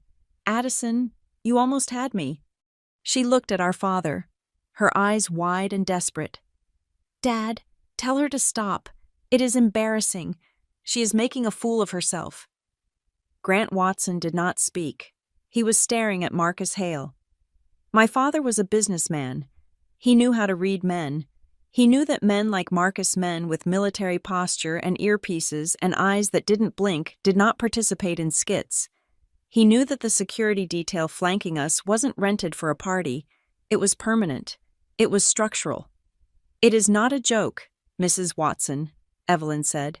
Her voice was cool, crisp, and devastatingly professional. She stepped forward, holding a black leather binder. I have the articles of incorporation right here if you require verification. But I assure you, Ms. Addison Watson is the majority shareholder and managing partner of the Seabrook Lantern Group. She signed my employment contract. She approves the annual budget, and she holds the final authority on all security matters. Blair made a sound that was halfway between a laugh and a sob. No, that is impossible. She is a paralegal. She is a single mother. She lives in a duplex. She drives a Honda. I drive a Honda because I prioritize capital expenditure over depreciating assets, I said. My voice was calm, cutting through her hysteria like a scalpel. And I live in a duplex because I own the building, and the rental income from Unit B covers the mortgage, allowing me to live payment-free. It is called leverage. Blair, you might want to look it up. The guests at the nearby tables were no longer pretending not to listen. The forks had been put down. The wine glasses were resting on the tablecloths. The women who had pitied me 5 minutes ago, Courtney and her friends, were staring at me with a mixture of shock and terror. They were mentally replaying every condescending thing they had said to me, realizing they had been speaking to the most powerful person in the room. My father finally found his voice. It was a dry, raspy croak. You bought this hotel, he asked. I bought the debt 3 years ago, I said, facing him. I restructured the management, I renovated the property, and I turned it profitable within 18 months. But the money, he stammered. Where did you get the money? I worked, Dad, I said. While you were telling everyone I was a disappointment, I was working. While you were apologizing for my existence, I was investing. I didn't ask you for help because I knew the cost of your money. It comes with strings. My money is clean. The representatives from Sterling Capital, Mr. Vance and Mr. Korb, were watching the exchange with shark-like intensity. They weren't looking at my father anymore. They were looking at me. They were recalculating the value of the room. You own this asset, Vance asked, interrupting my father. The whole thing. 51%, I corrected him, with 2 silent partners. But I retain operational control. Vance nodded slowly. The valuation on this property has doubled in the last fiscal year. It is the strongest performer on the coast. I know, I said. I wrote the strategy. My father looked at Vance, then back at me. He saw the respect in the investor's eyes, respect that he had been desperate to earn all night with his jokes and his expensive scotch. I had earned it in 30 seconds simply by stating the truth. The humiliation hit him then. I saw it wash over his face. He wasn't proud. He was exposed. He realized that the daughter he had treated as a stain was the only reason he was standing in a venue of this caliber. But Blair wasn't done. She couldn't be done.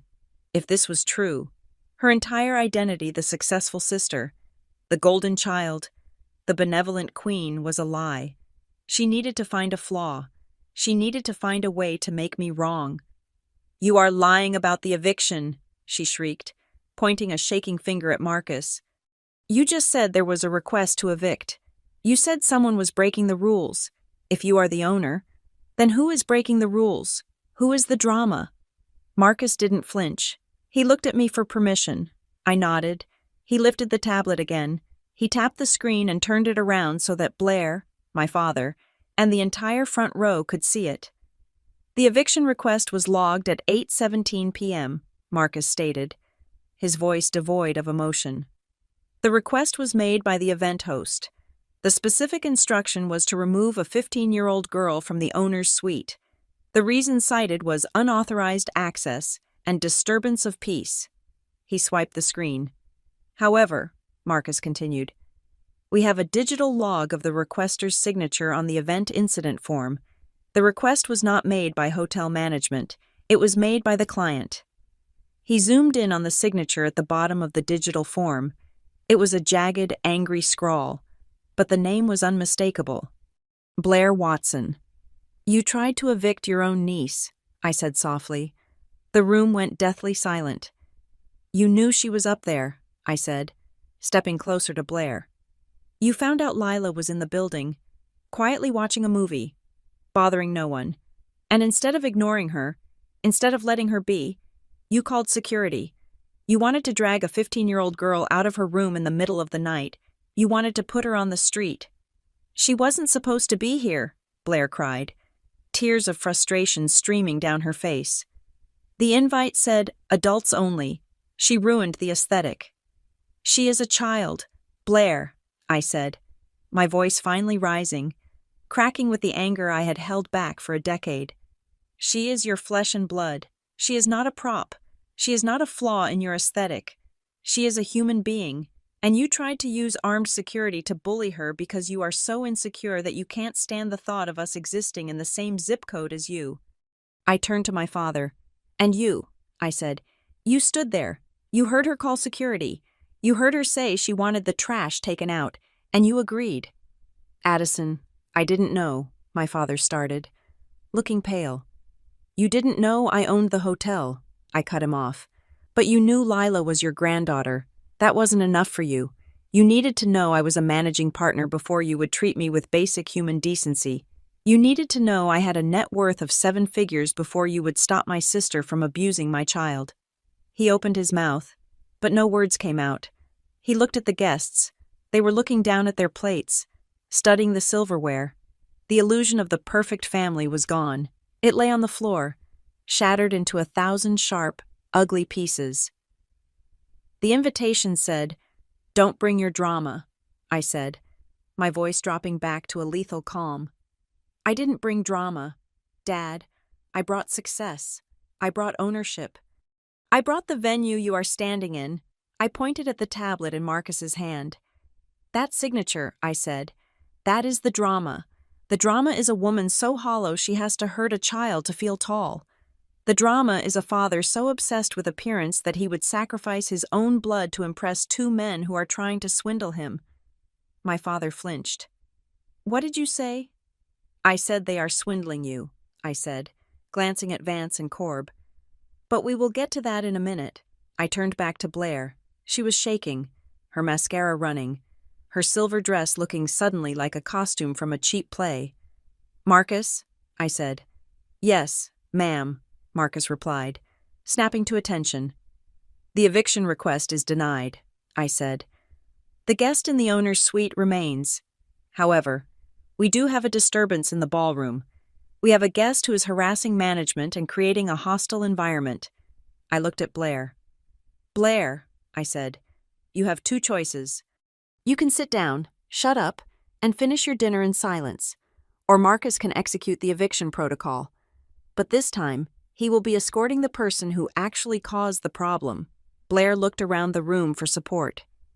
She looked at her husband, Richard. He was staring at his shoes, terrified that I knew about his declined credit card. She looked at her friends. They were looking away. She looked at Dad. He was staring at me as if I were a stranger he had just met. She was entirely, completely alone. I paid for this party, she whispered. A last, weak grasp at power. And I have the receipt, I said. You paid a deposit. Richard's card declined for the bar tab. So technically, you are drinking my champagne on credit. A gasp rippled through the room. Richard turned a bright, violent shade of red. Sit down, Blair, I said. It wasn't a suggestion. It was an order. Slowly, painfully, Blair sank into her chair. She looked small. She looked defeated. The air around her, usually so charged with her ego, was dead. I looked at Marcus. Stand down, but keep a detail at the door. If anyone else raises their voice at my staff, I want them out. Copy that, Marcus said. He signaled his team, and they melted back into the shadows, silent guardians of my authority. I turned back to the table. I picked up my glass of champagne. I looked at the stunned faces of the people who had mocked me for years. Now, I said, taking a sip, I believe there was a toast being made. Nobody moved. The silence was absolute. No, I asked. Fine, then I will make one. I raised my glass to my father. Happy birthday, Dad, I said. Welcome to my house. Try not to break anything else. I drank the champagne. It was cold. It was dry. And it tasted like absolute, total retribution. But I wasn't done yet. I turned my eyes to Mr. Vance and Mr. Corb. They were shifting in their seats, looking uncomfortable. They realized that the administrative assistant they had dismissed was now the only person in the room who spoke their language. Gentlemen, I said, smiling a smile that didn't reach my eyes, while we are clearing the air, perhaps we should talk about the contract you have in your briefcase, the one with the cross-collateralization clause on page 42. Vance choked on his water. How do you, he started. I read everything, I said. That is what the help does, right? We organize the files. My father looked at me, confusion warring with fear. Addison, what are you talking about? I am talking about saving you, I said. Again, even though you don't deserve it, I set my glass down on the table with a sharp clink. But first, I said, I think I will have a seat. My feet are killing me. I pulled out the empty chair next to my father, the seat of honor that had been reserved for Blair, and I sat down. The entire room watched me. They watched the single mom, the failure, the disappointment, take the head of the table, and for the first time in the history of the Watson family, nobody said a damn word. My father sat in the chair next to me, looking less like a titan of industry and more like a man who had just realized he was reading the wrong script. He stared at me, his eyes searching my face for the daughter he thought he knew, the one who needed money, the one who needed guidance, the one who was a walking cautionary tale. He could not find her. In her place sat a woman who had just effectively court-martialed his favorite child in front of the local elite. "Why?" he asked. His voice was quiet, stripped of its usual boom. "Why did you hide this?" "Addison, you have owned this place for 3 years. You could have told us. We could have celebrated you." I placed my hands on the table, palms flat against the white linen. "Celebrated me," I repeated, keeping my tone conversational. "No. That is not what would have happened.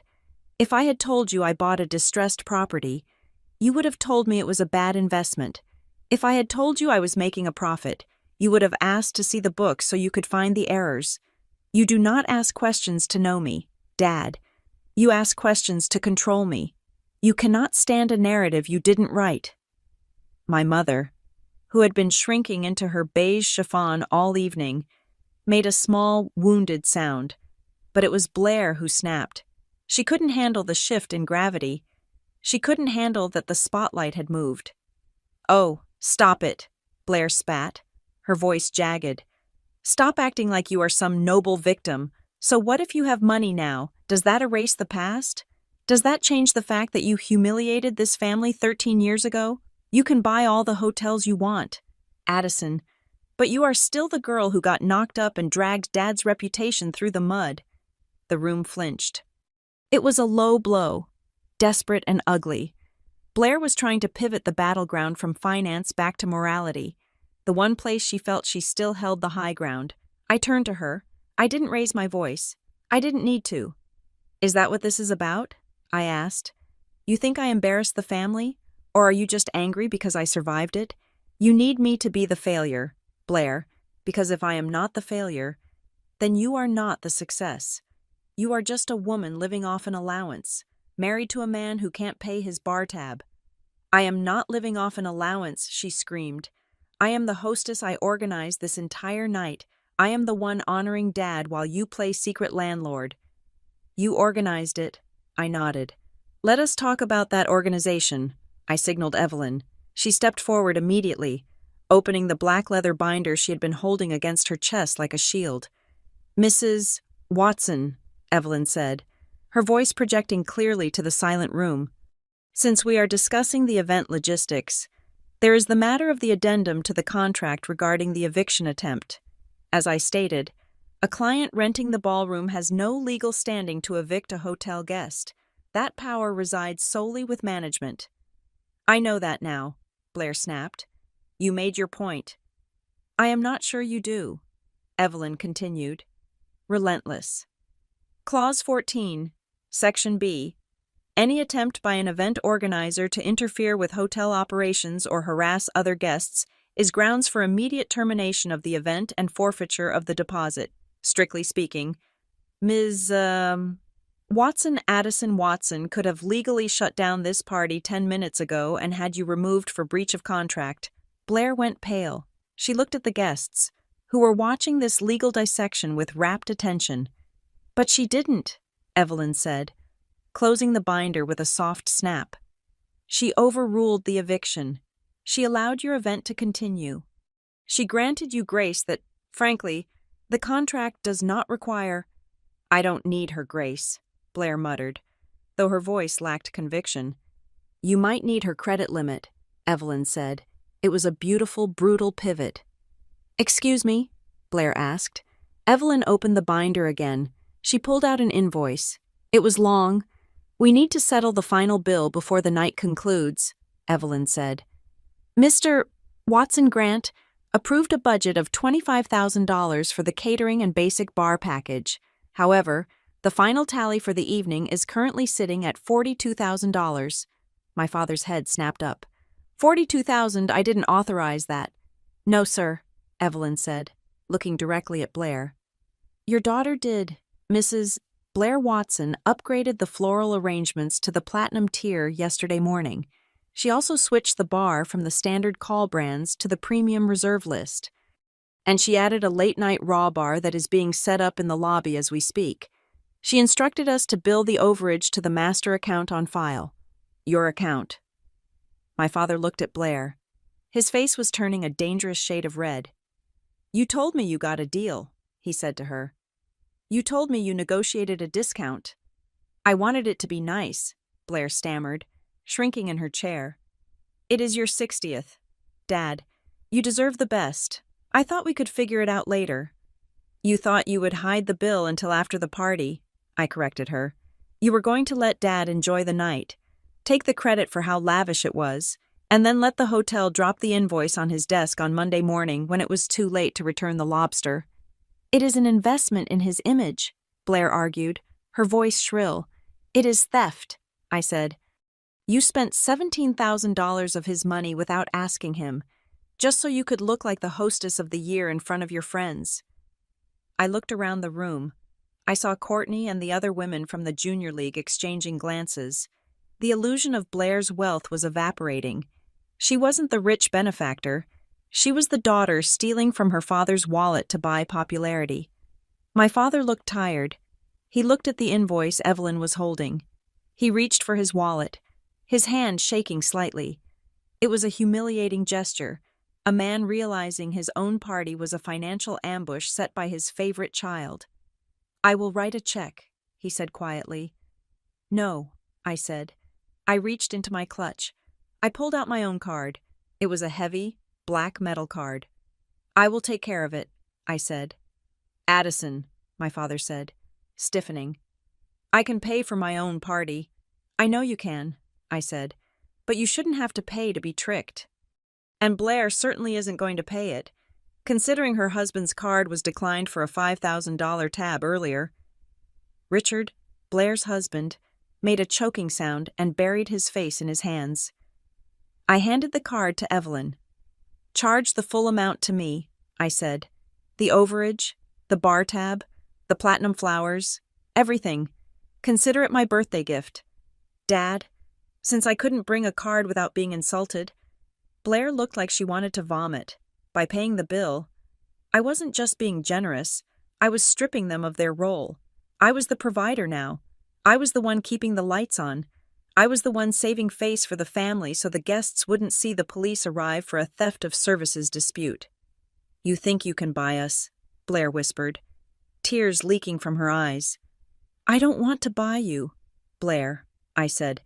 "I just want you to know that the next time you try to look down on me, you are standing on a platform that I paid for." Evelyn took the card and walked away. The transaction was symbolic. The power transfer was complete. But the night wasn't over. There was one more layer to peel back, the most dangerous one. Mr. Vance, the senior partner from Sterling Capital, leaned forward. He had been quiet during the family squabble, watching me with a calculator in his eyes. "Ms. Watson," Vance said smoothly. "Addison, I must say, this is impressive. A hotel turnaround of this magnitude requires significant legal maneuvering. The zoning alone in this district is a nightmare." "It was," I agreed, "but I specialize in liability and regulatory compliance." "I recall you said you work in injury law," he asked. "I am a senior associate at Holloway and Pierce," I said. The name landed like a grenade in the center of the table. Mr. Korb, the younger associate next to Vance, froze. His fork hovered halfway to his mouth. "Holloway and Pierce," Korb repeated. "You are with the firm handling the class action against Greenview Development. I am the lead attorney on the discovery phase," I said, locking eyes with him. My father looked between us, confused. "What is Greenview Development?" "It is a subsidiary of Sterling Capital," I said, turning to my father. "It is a shell company they used to acquire 3 commercial complexes in Savannah 2 years ago. They structured the deals using high-interest bridge loans that were cross-collateralized against the developer's personal assets. When the market dipped slightly, they triggered the default clauses. They seized the properties and the developer's personal homes.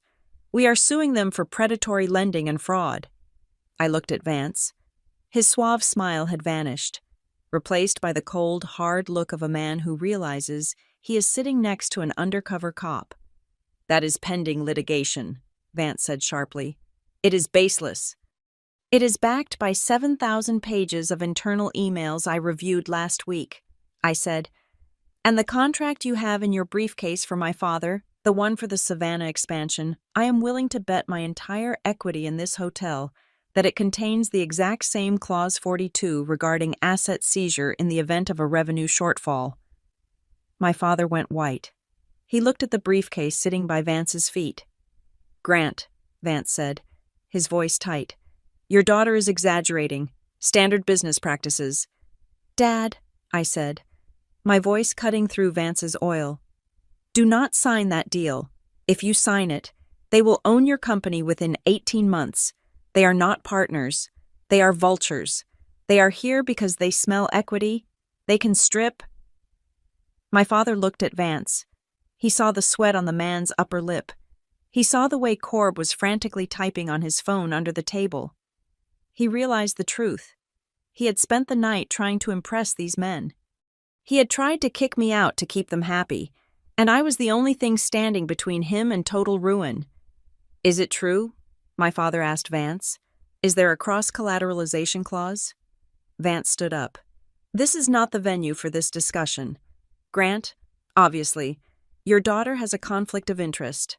We will be in touch." "Sit down," I said. Vance looked at me. "You aren't leaving until we clarify something," I said. "You are going to walk out of here, and you are going to lose my father's number, because if you pursue this deal, or if you try to enforce any penalties for him walking away tonight, I will make sure the deposition I have scheduled for your CEO next Tuesday becomes a public spectacle. I know where the bodies are buried. Vance, do not test me."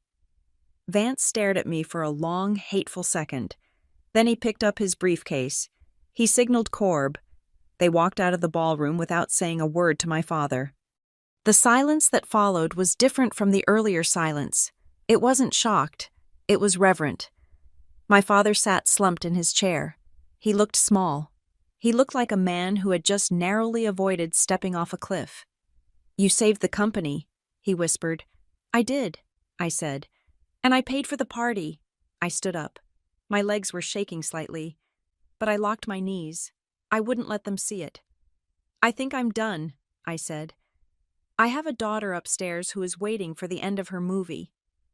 I looked at my father, then at Blair, who was weeping silently into her napkin, and finally at my mother, who was staring at me as if I were a stranger. "From this moment forward," I said, my voice clear and final, "the narrative changes. I am not the mistake. Lila is not the mistake. We are the ones who own the roof, and if you ever use my daughter as a prop, or try to treat her like an accessory that is forbidden to be seen, you will not be welcome in any property I own. And I own a lot more than just this hotel." I picked up my clutch. "Enjoy the dessert," I said. "I hear the tart is excellent. I approved the recipe myself." I turned my back on them and walked toward the exit. I didn't look back. I didn't need to.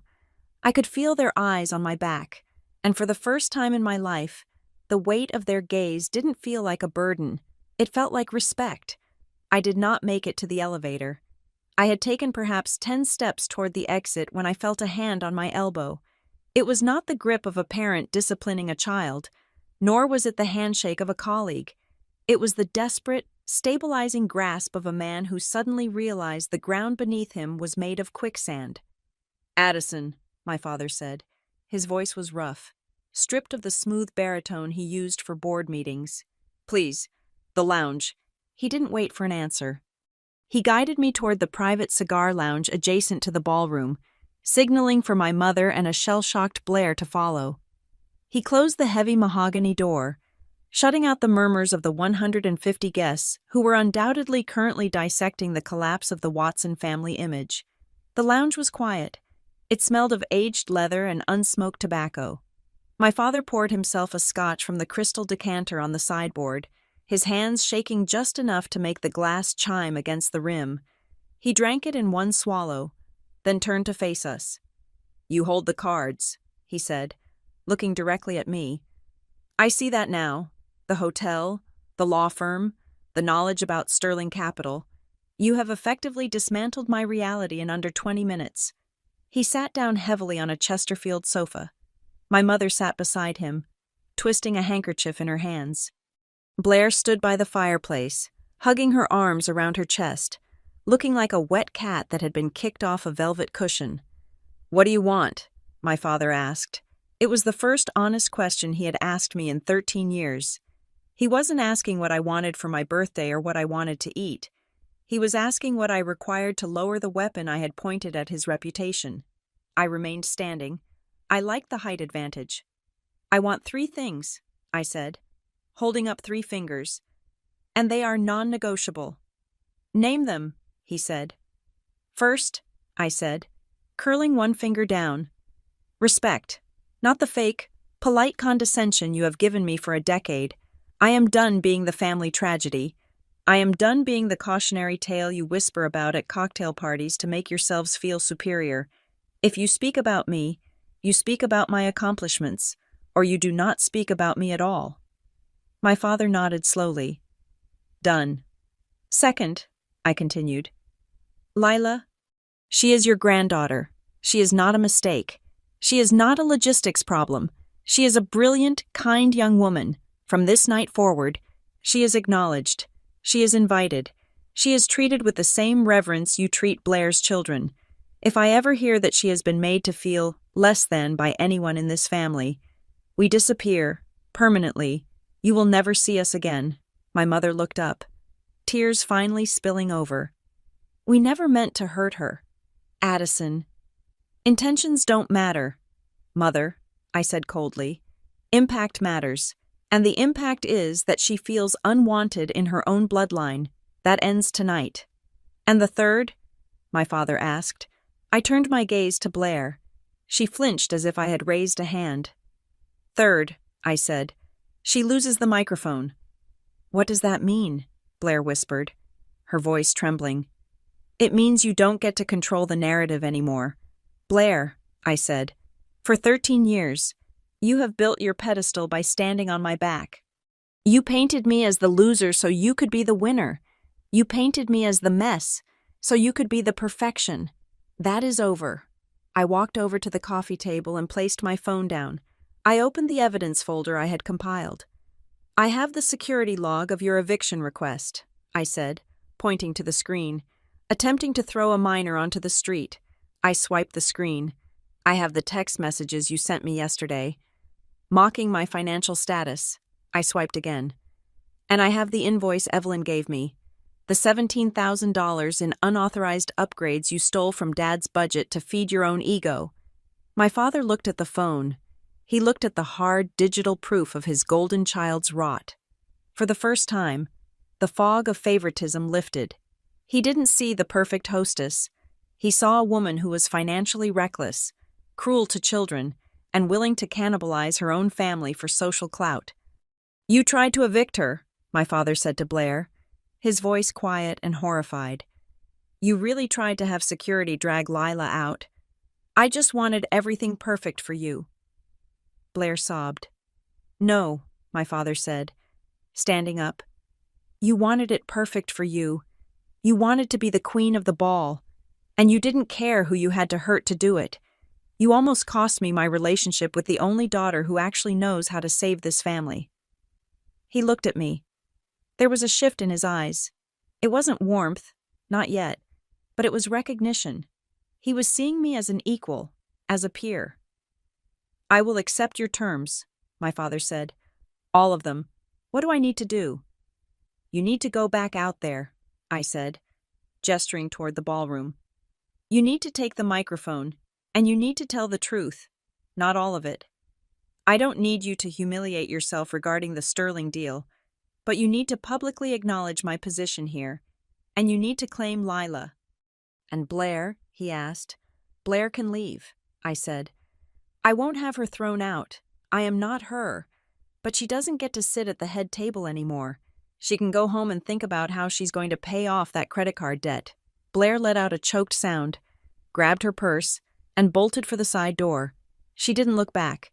She fled into the night, stripped of her armor, running from the wreckage of the reality she had failed to maintain. There was no violence. There was no screaming match. There was just the quiet, crushing weight of consequences. My father straightened his tuxedo jacket. He took a deep breath. He looked older than he had an hour ago, but he also looked lighter. "Okay," he said. "Let's go." We walked back into the ballroom. The room was still buzzing with low, confused conversation. When my father stepped onto the stage, the room went silent. He took the microphone from the stand. He didn't use his politician voice. He used his real voice. "I would like to make a correction," he said. The feedback whined slightly, then cleared. "Earlier tonight, we spoke about success. We spoke about legacy, but I left out the most important part of that legacy." He looked down at the table where I was standing, alone now, head held high. "My daughter, Addison," he said, gesturing to me. "She is the managing partner and majority owner of this beautiful hotel.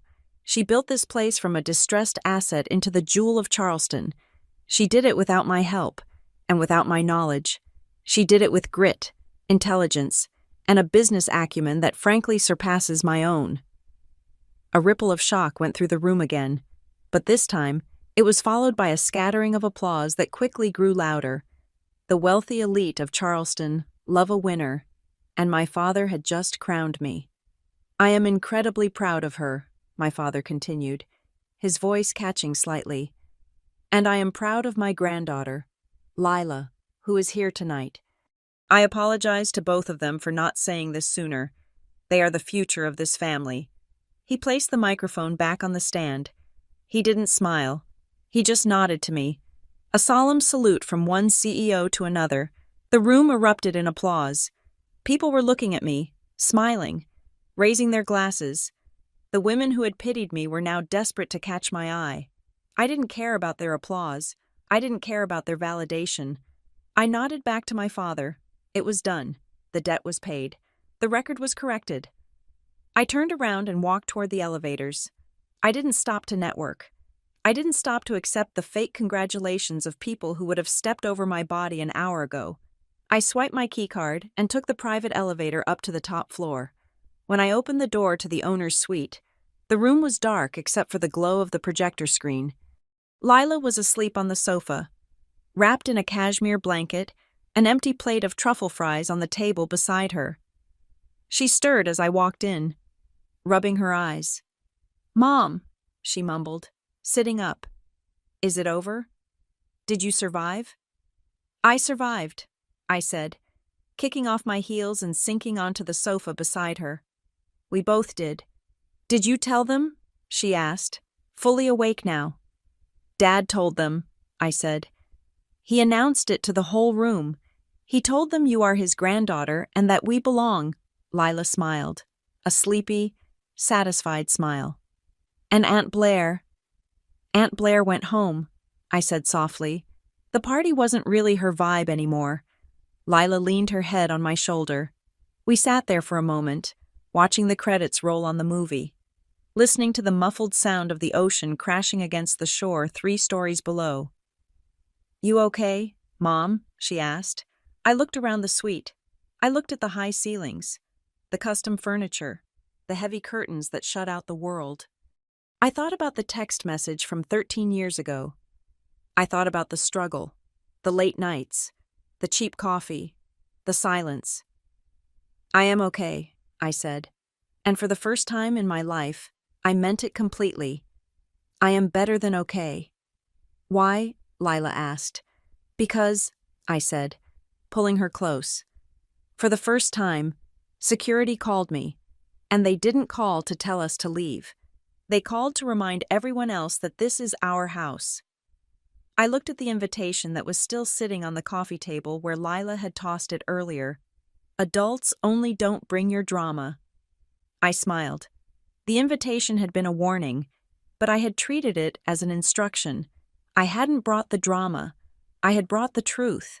And as I had learned tonight, the truth is the only thing that is truly exclusive. It is the only thing that needs security to protect it. And finally, I had the keys to the lock. Thank you so much for listening to this story. I would love to know where you are tuning in from today. Please drop a comment below and let me know which part of the story satisfied you the most.